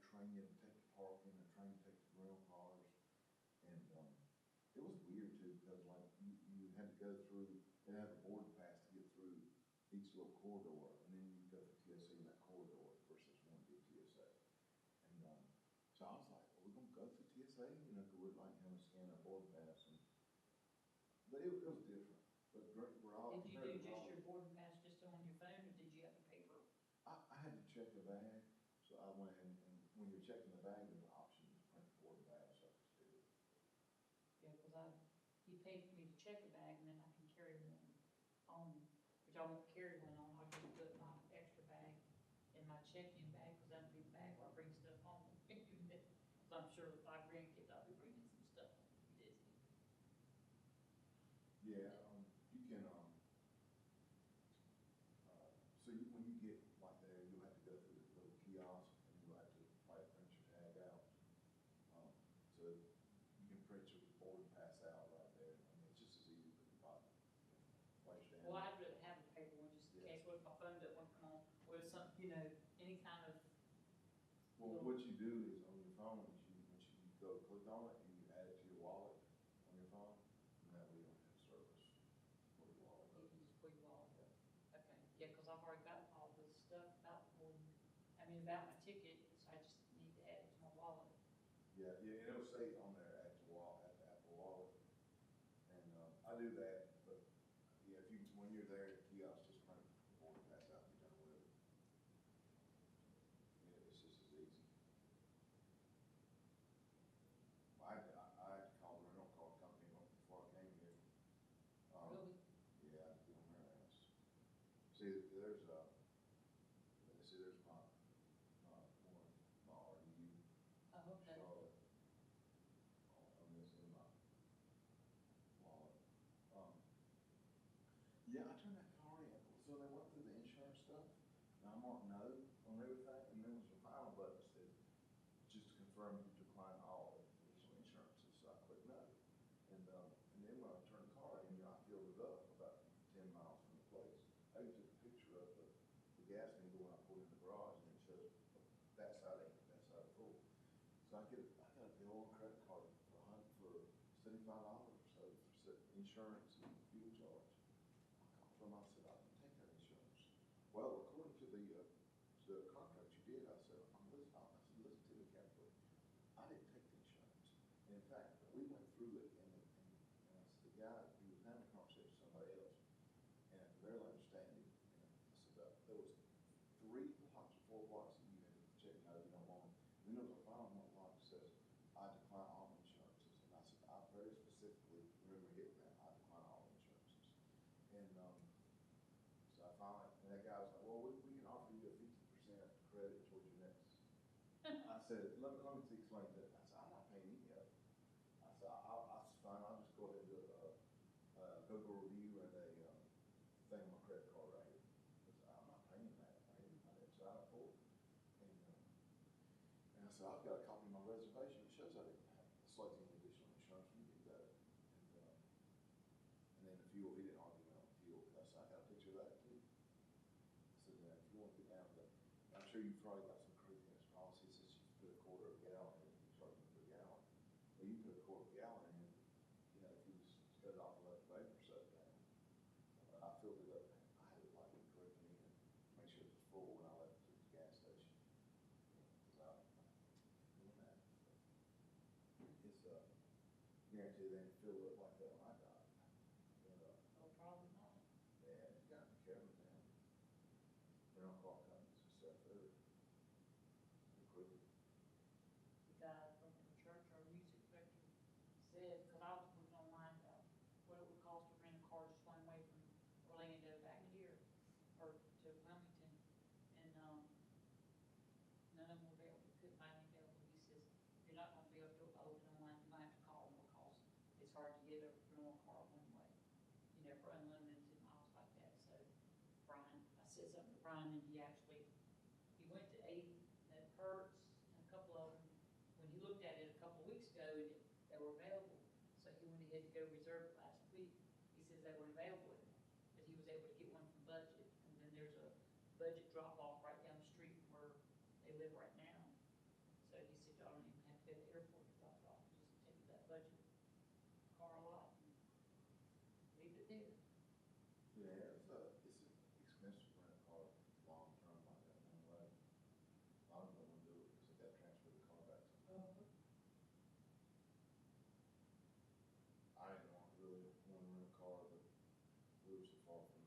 field was 25 minutes from the airport. I didn't want to be that far without a car. Yeah, if you took Uber or something like that, it would cost you a fortune. Yeah. So I could probably driven it just as cheap till I flew and all that, and had my equipment with me. And, I ended up giving some of the Cole's equipment to somebody else who drove down to take, like, he took an extra helmet, a stick, because you can't take the sticks on the plane, you can't take them in your carry-on. You have to disassemble the stick in the head. And, so what my fear was if the bag got lost, I'd have a stick down there. Yeah.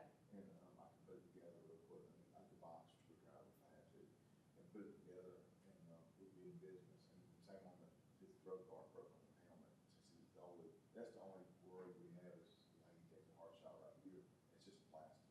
I've never had one break, but I've seen them break, and, so it's like, that's something you just can't buy anywhere. You have to, not Dick's don't even sell those things. Oh, wow. So you have to, you get lucky, maybe find one, and you have to have tools to take it apart, put it back together. So I just sent the helmet down, and, the guy he showed up with it that morning, and my chair, because I couldn't get a chair on the plane. And I did a Google Earth of that facility, and there were no chairs there, so. But, Definitely don't want to stand that long. no, we were there from 10 o'clock in the morning till about 5. And then y'all flew back out that night? No, we went to, actually topped off that night. And did some stuff like that. We were only like 2 minutes from topped off, so we tried it. But we flew out early Monday morning. So I had a direct flight Monday morning from, Tampa to RU. I was on the ground in RU at 10:05. I was in my car at 10:15. Headed in like, it couldn't have worked out better. As soon as And I then you walked got up it to up to the school in time for the Yeah. return. I even stopped to change shirts. And, when I walked up to the baggage claim, my bag came down the chute like I just walked in and picked it up and we were out the door. And, it worked out real well. But if I'd have flown out of Greensboro, it would have been tough. Getting him up to 6, I was figuring like 3:30, 4 o'clock to, get and then if you get to my other concern, if you get to the airport at 3:30, 4 o'clock, is there somebody there to receive your car? Things like that, so Now, how early did they tell you to get to the airport before your flight? 2 hours. Now, and what worried me was REU, I looked on, there's an article on thing on Friday that they were lined up at REU outside the thing, because I don't know if it was a weekend travel or what, so I left early Saturday morning and got out real early. So we had time to sit and eat and all that. I just don't like taking chances. Probably wouldn't be bad to get out of, but. Especially on a Tuesday night. Yeah, I would not. And my flight leaves at 8:40. Yeah, you don't have a problem. I mean, I'd even say, since you've never done it, I would definitely do 2 hours. Is he just gonna drop you off? He'll wait till I go through wherever it is. He can't, used to, you'd be able to go back, see him get on the plane and everything, not now. Yeah, it won't be Can't far. go through. So he'll have to park and then y'all have to walk up there. Yeah, so you'll go through security first. The biggest thing going through security is whatever you're carrying on, no liquids over 3.5 ounces, and that's like shampoos, deep conditioners, lotions, none of that. It's all gonna be, actually, when we move, Brian, in 2 weeks, I'm taking my toiletry bag and leaving it down there, because I'll go down there more than that one time and just leave it there. I'm not gonna worry about even packing it in a suitcase. Beth got a big old thing of shampoo taking it REU. Is it in there? And let that throw it away. We had a knife confiscated on us, in Minnesota last year, coming back from Boy Scout trip. And Cole put his bag through, and that guy, he called me over there, and he called me over there, and he shows me an x-ray of the knife sitting there in his tail. And what had happened was, I bought him a nice, it's not nice, but it's like $20, but, when we got off the trail, or off the canoe, everybody goes to showers and stuff. So he says, I said, I was packing, I said, where's my knife at? He's like, I left it in the shower. It's like this long building with showers, that's all it is. So I was like, okay, so I go down there, I can't find it, you know, I can't, I was like, who would steal somebody's knife? You know, if it's not yours, you just leave it alone, in my opinion. So I looked for it, I was kinda aggravated about it, that somebody would have taken it and not turned it in. So,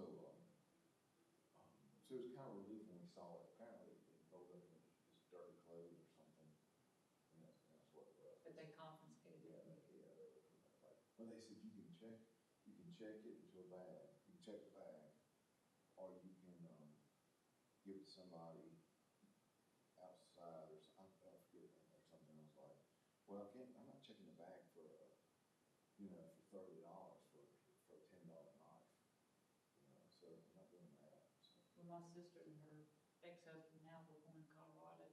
He had one of those, it was like a Swiss something you could carry in your wallet that had like little scissors on it, or it had like a little tiny knife, just something small that you could put in your wallet.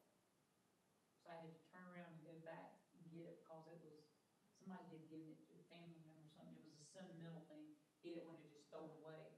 So I went back and real quick and was able to get it. So he didn't have to surrender it and not get it back. Yeah, that was, you're standing there, and you're like, yeah, that was, we're in Minnesota, ain't anybody good too, Yeah. and our bags are already been checked through, they're already checked at that point, you check the bags first. So really, if I couldn't, I would have known that, I could have added to one back to the check. Because, yeah, it was funny though, that guy comes up and he said, anything here else? I said, just a lot of smell. And, that's 10 days on the lake right there, buddy. And it was like, oh. And, the funny part about that, and we, trying to keep the cost down, because if you get overcharged back, it's like $100 for you go with a 50-pound limit. So one of the guys, he had like, the bag was like over, so we all brought backpacks, so we all distributed different things out of there in our backpack, because you can carry that home for free.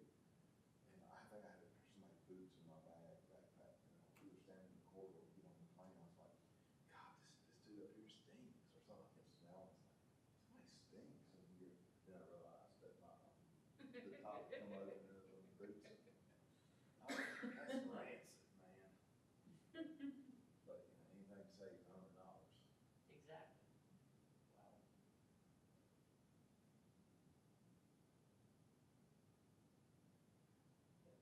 Hopefully it'll be fine flying. I'm flying Delta. He's got Sky Miles, so you gotta keep Delta. So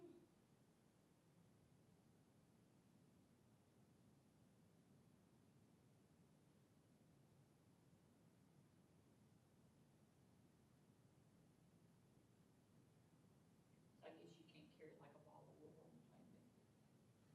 My understanding is you can carry a bottle of water on the plane, but you have to buy it on the other side of TSA.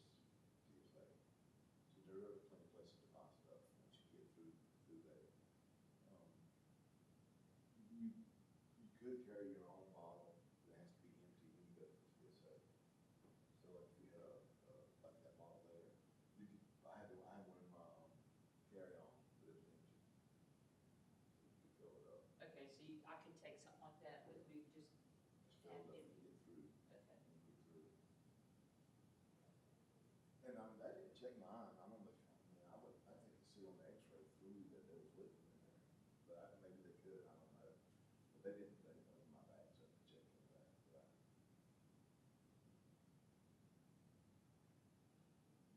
I have to take my easy, keep it drink cold.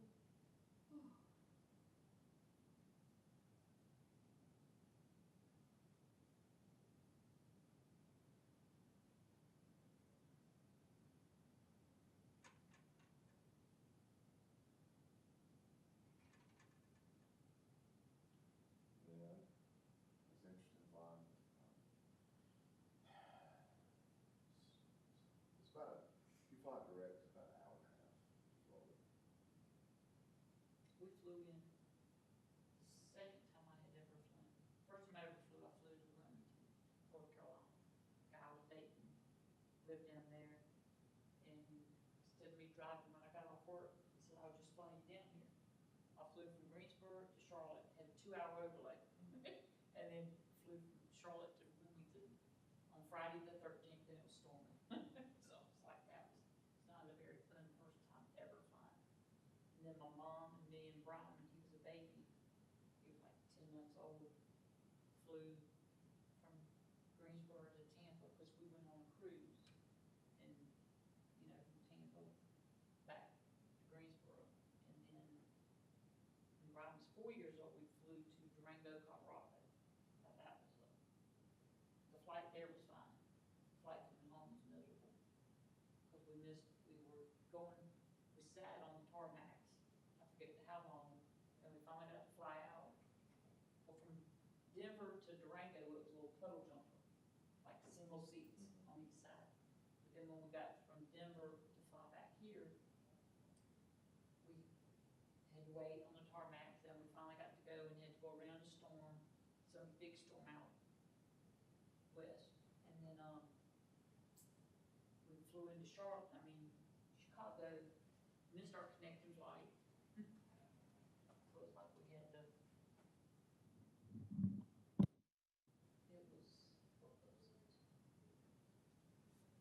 what was it? It was wee hours in the morning.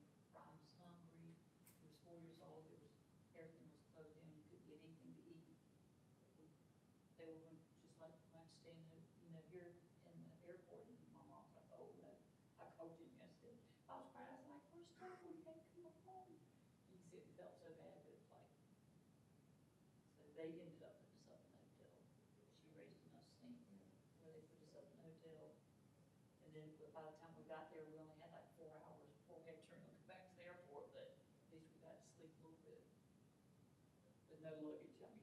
We couldn't get our luggage. They kept the luggage. And they did compass breakfast, so we did get to eat breakfast before we left. When we flew out of Minnesota, we flew to Charlotte, and there was a bunch of storms and delays, and we got delayed. It was what should have been a fairly decent flight. We ended up getting back into Greensboro. We flew a small plane back to Greensboro, not like that small, but like just two on the side. And it was rough. It was lightning outside. It was lightning in the air. It was a rough flight. And so we get back to Greensboro, they won't let us off the plane because there's lightning within so many miles of the airport. So we're sitting on the plane for about an hour, and they won't let us off.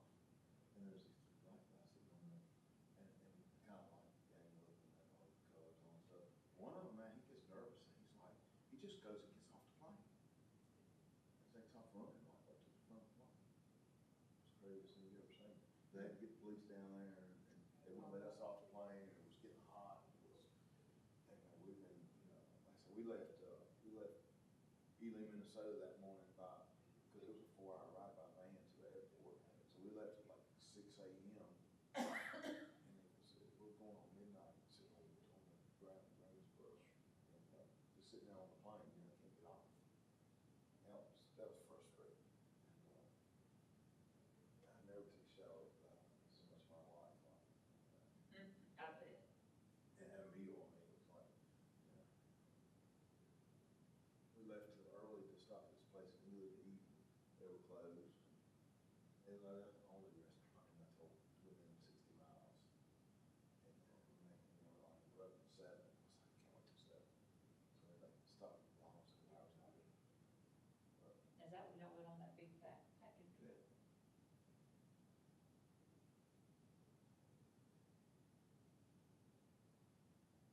Is he still in the Scouts? We haven't been a lot, but we've got to make some time. Unfortunately, the only time he has during the week a lot of times is during the summer, because there's football in the fall, and we've got to make some time on some Monday nights to get back to it. Now, where did they meet? Summerfield Baptist Church. He goes over there because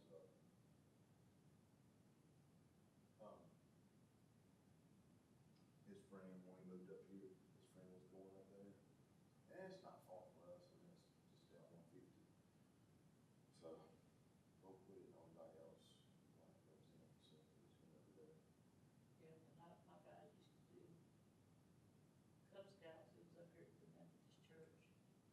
And then JP got the aero light, crossed over into Boy Scouts, but then he got to play in more and more sports, and he was just like, no, I'd rather just do sports. It's your choice, whatever you want to do. We're so far along that we can't, he only needs like 2 more batches to do it. Wow. We would have done it, finished it, and voted. Because there wasn't needs, or like, once you gotta go, like cooking and camping. So really, 1 or 2 more trips would be fine. But, so I think I got his credit for his cooking. So now the camping, all he's gotta do is really just sit down with the advisor, I think, and talk to the advisor. So if he can get camping done, worst case scenario, I think he can get camping done with 1 more camping trip. He's got citizenship in the community, he's got to finish, but most of that's, just doing a presentation to somebody.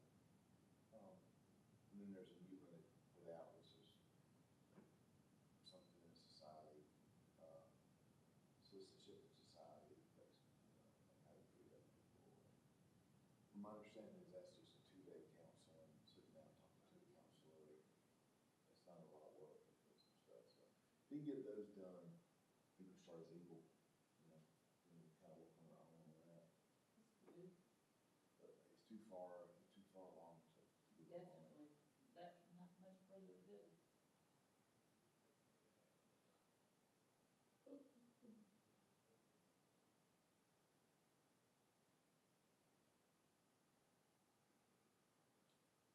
Yeah, I'm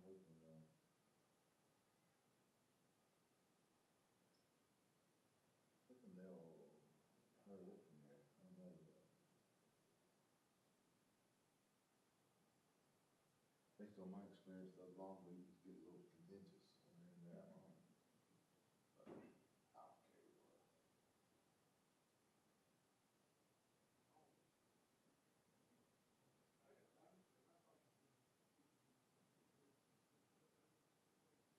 See, Jim told me he was going to start, Doing inspections and some minor repair stuff. Mainly for like if somebody needs something fixed to get their car inspected. He's good at being able to get cars passed for inspection. The way he can drive them and do stuff. Kevin's been helping out there, do some stuff. Chippy will help out on nights and weekends.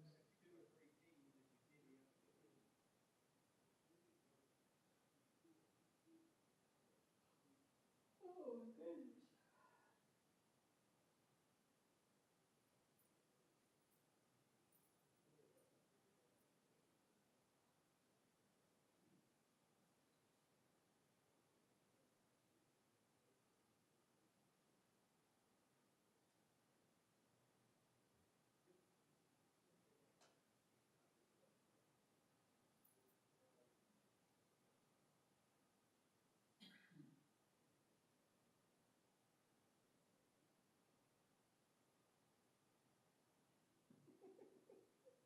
he said that. That guy standing there, look, coming out of the ring grabbed his shirt. And just pulled it on in. We went to the twins' school kindergarten trip, where the gorillas were. Get up to it, and they're just like, they're just sitting there, scratching themselves, just looking at you, and banging on the glass, trying to get their attention. And all of a sudden, that gorilla jumps up, and he hits that glass. It's no wonder it had some cracks in it. And Kevin said, "Mom, can you not read?" I'm like, "Oh, do not hit glass." I was like, "Well, I wasn't tall enough to read it." I said, "I didn't see it. I would have never done it in front of kids if I'd have seen it." But several of them just walking on casually, and they run over there, the gorillas would, and just hit that glass and scare you. It's pretty funny, but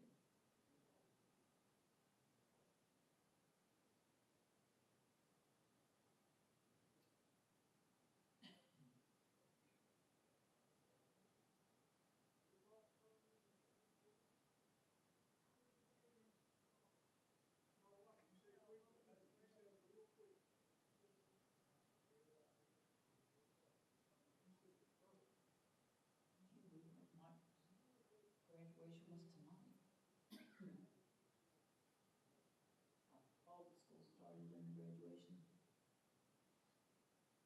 believe somebody told me that Northwest, each school in Guilford County gets like an hour and a half of time at the Coliseum. And that's it. I was shocked. You can do a whole graduation in an hour and a half. Oh, they were in, they were in, Yeah, I don't know, Yeah, apparently my they don't, nieces or my nephews. they don't do like, you know, when I went through that as speaker, and Kent was our speaker. Really?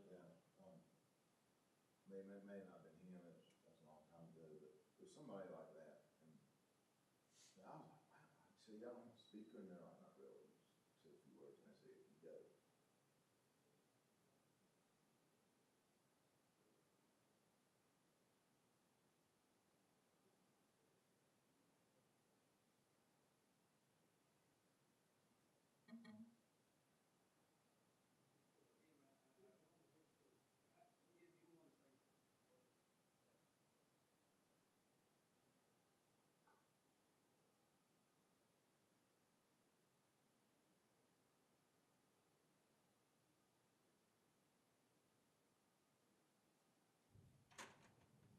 Y'all still have your Jeep? Yeah.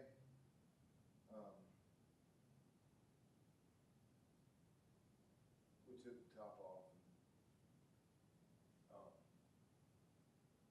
you know, with gas prices, the Jeep doesn't exactly get the best gas mileage, so. With gas- that, what, y'all have an Expedition, Yeah.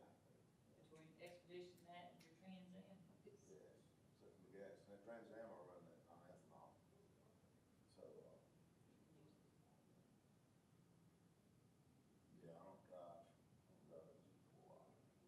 My son wants it, like, he wants to go with his car, I let him drive it for the first time the other day. He drove us down to somewhere to practice or something. And, he's like, I don't know if I want to drive that all the time, cause it, you know, it's not exactly like, it's got bigger tires on it, so it's not exactly holding the road. You know, it takes a little attention to drive it, cause you kind of gotta be moving back and forth a little bit. And, I told him, I said, yeah, that's a two-hand driver right there, you can't just like a Camry, you know, you got a lot of room for error, but that Jeep don't have any room for error, you let off the wheel or whatever, but, you know, you're just kind of like, you're, you know, I don't I've know. always wanted a Jeep. I mean, I had a Jeep Grand Cherokee, you know, an older one that we had, and it got towed in a wreck, so I ran a red light and hit us. But, I've always liked Jeeps. I don't know if I would like it now with gas, but. Yeah, I don't get that good gas mileage. I noticed it really.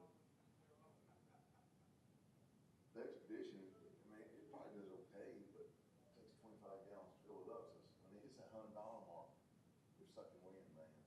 We took Jimmy's red truck down to Brian's because we were bringing back a love seat, TV, and some other stuff he had. And it was like, he said, I've never put that much gas in a vehicle in one day, because it was like $115, $20 to fill it up one way, and then he had to fill it up coming back too. Only had to put that much in it coming back because he didn't use the full tank of gas, but still.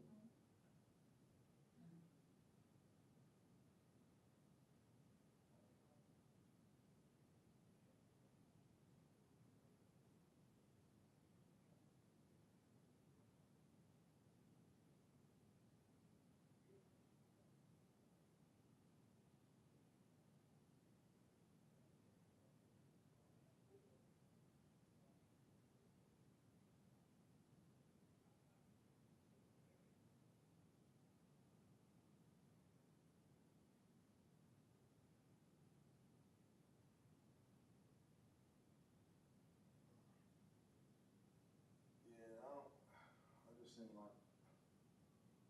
I just seem like I run out of gas in all 4 vehicles at the same time.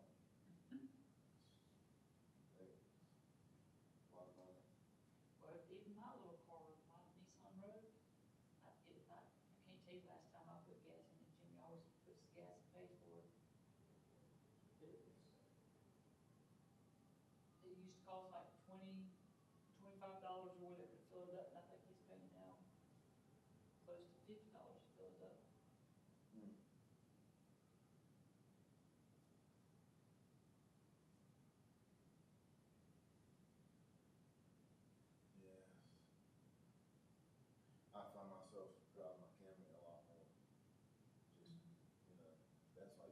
condition, I'm like, nah, if I'm going like High Point or somewhere else, I'll just stick to Camry, because it does get about 30 miles an hour.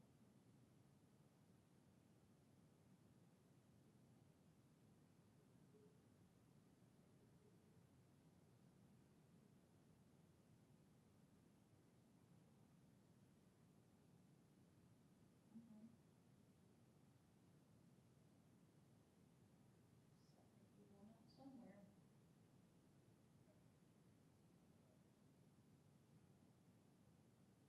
I'm good, this Chick-fil-A's peach milkshakes are back. Hmm. Love their peach milkshakes. I don't like peach drinks, I don't really, I'll eat peach ice cream every once in a while, but there's something about those peach milkshakes.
If it just asked me, she said, is Jimmy coming? Tuesday or Monday, and I was like, no, I said, he's babysitting, I said, and I didn't realize we were supposed to say something to him about coming.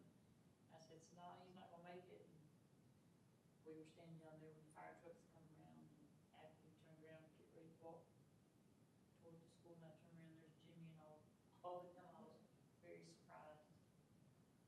Yeah, it was nice and late, I heard, saw you, I was kind of surprised. I had invited some of Beth's, former colleagues that are old school, that couldn't make it, they had some kind of, meeting or something, some kind of leadership meeting or something, that went till 12, but,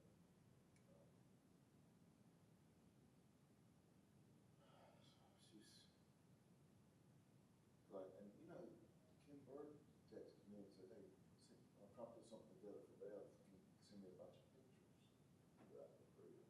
So I spent like 2 or 3 days going through like old pictures and stuff, and old flash drives, I sent them to Kim, and she said, I'll send to Moses, she's gonna put it together, and I haven't seen that thing yet, whatever it was.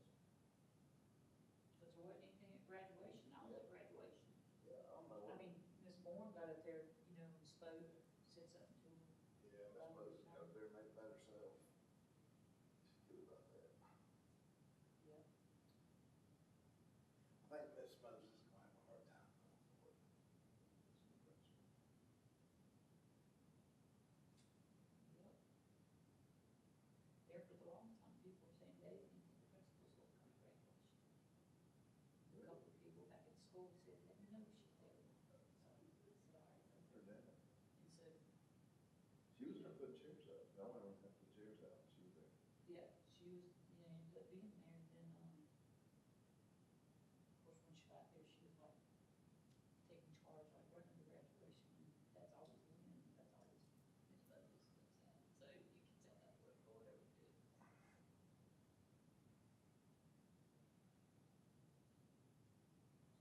Well, the lady that took this classroom is some relation to the principal. I don't know what relation she is. That cousin I married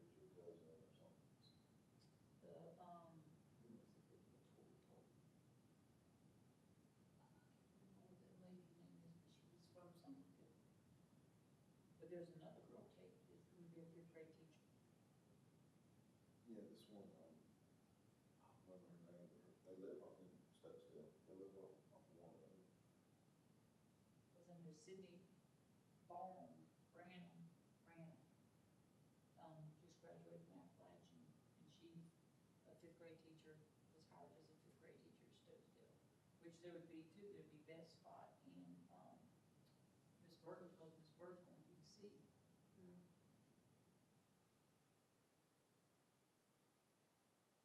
It's gonna be different, which I'm gonna substitute for them.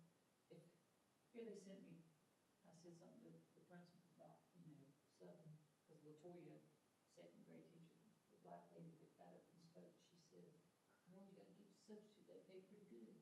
I need you in September. And, I said, well, say something to Ms. Bennett. And she said, oh, I will, don't worry about it. So when I was going up there to get the final payroll signed for ACES, I said, did Latoya say anything to you about my substitute? And she said, yes. She said something about a week. I said, I'll be interested in coming back subbing. And she said, just go in there and apply for it. And I'm like, why do I have to go through all that mess again when I'm in the system? I used to sub in the classrooms first. That's what I started out being, was a substitute. And then I was subbed in ACES, worked in ACES, subbed in classrooms. And I'm like, why? So I went in and updated my application, put 2 different references there, and then submitted it. Oh, then I had to have a resume. I'm like, what do you mean if I have a resume? So I just went on Microsoft Word and just made my own resume, just 2 jobs. No, you Working can at draw county all schools the and doing time. there. No, because I was part-time. I'm not able to. So since I didn't leave as, like Beth works retirement pay, I don't have to wait. I mean, I could sub right away to where she has to wait 6 months. Yeah, I think, part of me, I wish they would readdress that, because like, I can't go to work for the school system, I can't go to work for, the community college, I can, but it's for a limited basis. I wish they would change that rule, because I think they had doubled the amount of teachers leave this year. I think it's like, they're going to leave that, and let teachers come back and teach. Because there's several teachers up there that are substituting, that used to, they're retired from up there. Well, then after I did a resume and submitted it, it accepted my application. Then I get an email from Human Resources or something, needing to upload my transcript. And I emailed her, I was like, that was 38 years ago that I went to GTI. I said, I don't even know if they still have my transcript from where I went. And I didn't get, it was for cosmetology is what I went for. And so I said, y'all should have all that on file. I've been in the system for 25 years. So I haven't heard back from it, but it's just like, it's crazy. Yeah, I was gonna do the southern thing, and then the lady was like, you can only do it 3 days a week based on the rule. That's not what I was told when I retired from my role. They said as long as you don't make more than half of what your last salary was. So, the school system says no more than 3 days a week. And I think they're misinterpreting the way that law reads. Because, so I was like, what, don't worry about it. But I put my application in, and I put transcripts in, and the lady, I get this email says you're not qualified or something like that. And I called him, I said, I sent the transcript in. Oh, you did? Yeah, I mean, don't you have my stuff? I mean, I uploaded it, it was in there. Oh, yeah, I see it here. I'm like, are you not looking at it? The lady can hardly speak English. There you go. And, I was like, maybe, look at that. But I finally scared her. And then she said, I told her, I said, well, I'm also trying to get my bus license. I'm about to have to do the bus. And she said, well, I don't think you can do both. And I said, well, why not? I said, neither one's a full-time job. And they're kind of at my option. So if I don't want to sub, I should go drive bus, vice versa. And she said, well, I just don't think you can have 2 jobs. And I was like, I said, this is where we're having problems at the system. Exactly. And I tried to explain to her, so I'm only going to be driving to the bus at night usually, and I just kind of gave up on when I found out, it was financially advantageous if I could sub 20 days and get that, there's a bonus if you do 20 days, you get like $1,000 bonus or something. So when you do that, I mean, I'll be making okay. But if you don't get that bonus, then, yeah, you know, you kind of down the line. What is it, for non-certified, it's $115 a day? Yeah. From like 6:45 to like 2:30 or something like that. And then certified teachers, I can't remember what the certified teacher one was. But it's, I mean, it's, like I could go up to the shop and do a highlight with color and make $115. May take me right at 3 hours, but then it's like, I can also go and sub in the morning till right after lunch and do a highlight in the evening. You know, I can go to that, so it's, but I only want to sub at Stokesdale, I don't want to go to any other school. When teacher, who, Miss Lovelace says, girl, I'll have you on my speed dial. I was like, okay. Yeah, I'm sure Beth will like to sell what she can, but because, you know, I mean, that's not bad. It's like 140 to 140. Yeah, it's, you know, more than ours, and ours, when I first started subbing, it was $65, or $63 a day is what you got, back when I started 20-some years ago. But now it's, mine would be 115, and hers, I think it is like 140 or something like that. I mean, yeah, I mean, even, I mean, that, she could do that and bring on, even after taxes, probably bring on a couple thousand a month and, you know, just do Stokesdale, Oak Ridge, Summerfield. I would go to Oak Ridge, because I know the principal over there, Ms. Lotion. I could do, because I did sub at Oak Ridge before, but it was for a teacher I knew. But it's funny though, because I was over at Oak Ridge, and people just look at you when I was subbing over there. I'm like, I know teachers in Stokesdale, it's going to be easier. Plus, if I had to do hair, I'm just a mile down the road to get back to the shop. I'm not planning on subbing in Aces though. $15 an hour for that. Yeah. Is that what bus drivers, what do bus drivers make? I'll be honest, I have no idea. I think it is 15, but I have been literally trying to just volunteer. I mean, I'm trying to say volunteer, but I do know I get paid to do it. But, I started this process in January, and I still don't know how to get hold of the bus. And, I called, and they went like a whole month and didn't send my stuff over to the right person. I told them about that. And now I called them again, you know, like, when I finished my driving part, I got CL, the lady said, I'm gonna send an email to somebody downtown, and they'll get with you and have like orientation, you know. Well, we go another month, and I ain't heard nothing from downtown, so I called, I emailed the lady, never heard back from her. I called this other lady, and she walks upstairs and says, oh, they're waiting on your blue card or something, and since your medical card's expiring again this month, and, you know, I'm like, so I get this alert, and my medical card is expiring at the end of this month. But I'm trying to call you to get you to set an appointment up, but you won't return my email to set that up, fix that. And, so it's really been frustrating, to say the least. And, but I guess I get paid. I mean, one lady was talking about she got reimbursed for her license, so, and got paid for those 6 hours of driving. I don't know, you know. Was like, my CBC, expired in May. I was like, I'm leaving, I'm not gonna go get it done. But now if I go and start substituting, I'll have to go get it done, and I don't know if they'll pay for it, to where if I gone ahead and had it done, then I'd have had to pay for it, but they had to reimburse me, but they probably would. Yeah. But I don't know. it takes forever for those to come back. I'm gonna bring it up. If I gotta go through all the trouble to check stuff and all that, you know, again, then I'll probably go and submit my receipt for my license if I find it, I'll never have it. But, that's like $100 for that. So I'd like to, you know, kind of there, I'd like to drive a little bit. I could have driven at the end of the school year. They would need bus, and they couldn't get anybody Bus to drive to drivers picked Stokesdale. up. And I mean, something like that, I would have run up there to Stokesdale and drove for an hour or two just to do it. don't want to do that because they don't want to take the time to do whatever and miss out on their other pay. And, but my main goal is to like drive for the football team or drive for the lacrosse teams and stuff.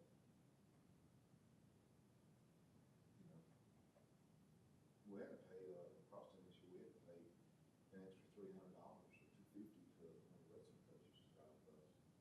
We'll keep the bus driving.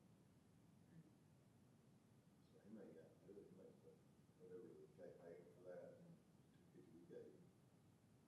Did Mr. Stiles drive the activity bus to take the kids to the church for graduation? Cause when I got back up to the school, their activity bus had come up, and he, like, had gone out there, was out there by it. I wonder if he drove that activity bus. I've never seen him drive one, so. I hadn't either, but I was just curious if he is the one that drove it. Yeah, I have no idea. I didn't know he was driving. If you guys I don't know if he does or don't not. follow the who's I thought that he drive, because it's a damn nightmare. So. Man, I thought y'all was gonna be in there like one job something.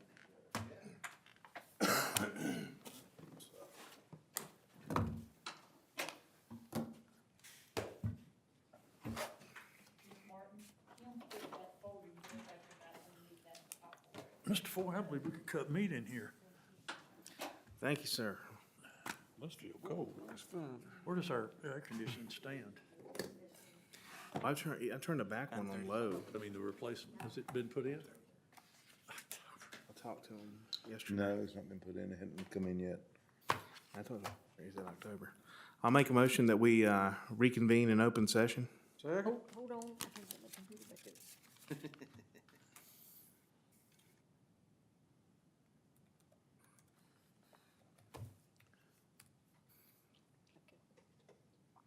Okay, who said that? Derek? And I said, Derek motion and Jimmy seconded. Jim? Derek? Aye. Jimmy? Aye. Tim? Aye. And I am also aye.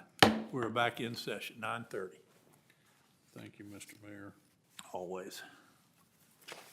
I'd like to make a motion, and that motion would be to continue to advertise for a town clerk, with the change being that we're not gonna continue to advertise with Indeed. And Ms. Martin, would you help me, where have we been advertising that besides Indeed? It was posted on the listserv, it was in the Northwest Observer. The league did not post it, the timing was, I couldn't get it in their publication, and with Indeed. Okay.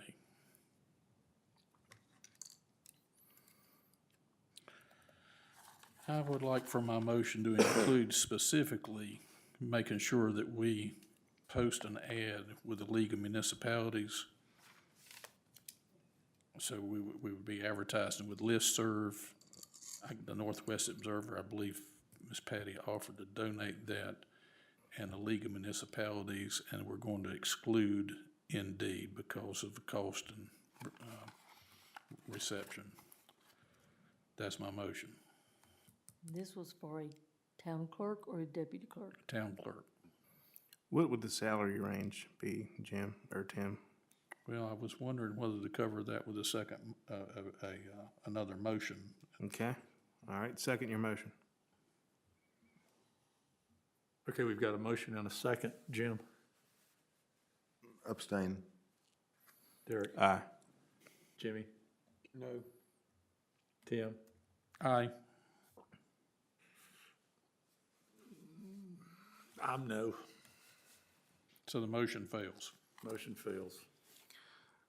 Mr. Attorney, can Mr. Rigsby He abstain can on that be- particular vote? He can, yes.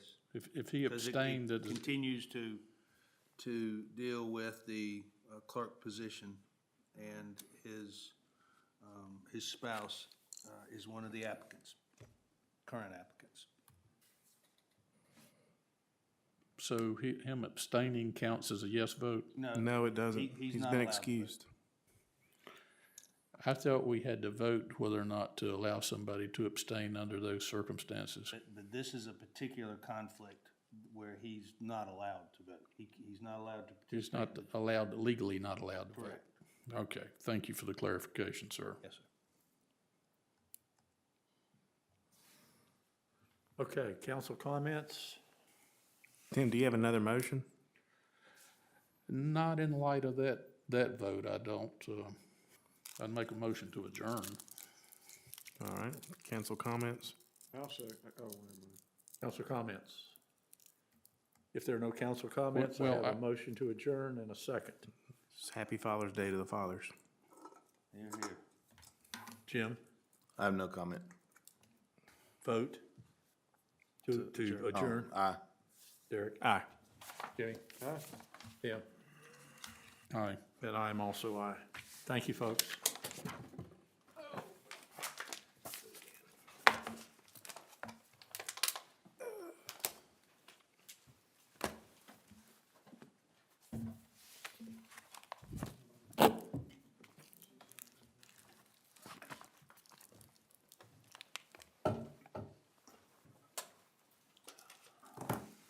Not yet.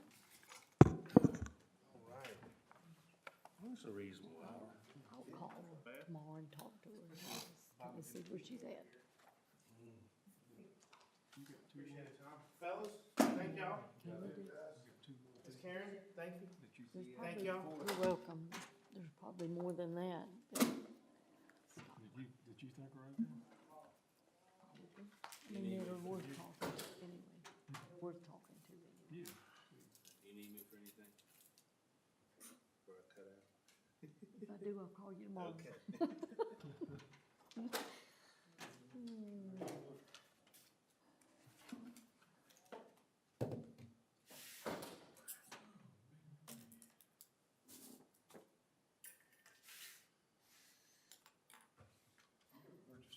That's okay, I'm good.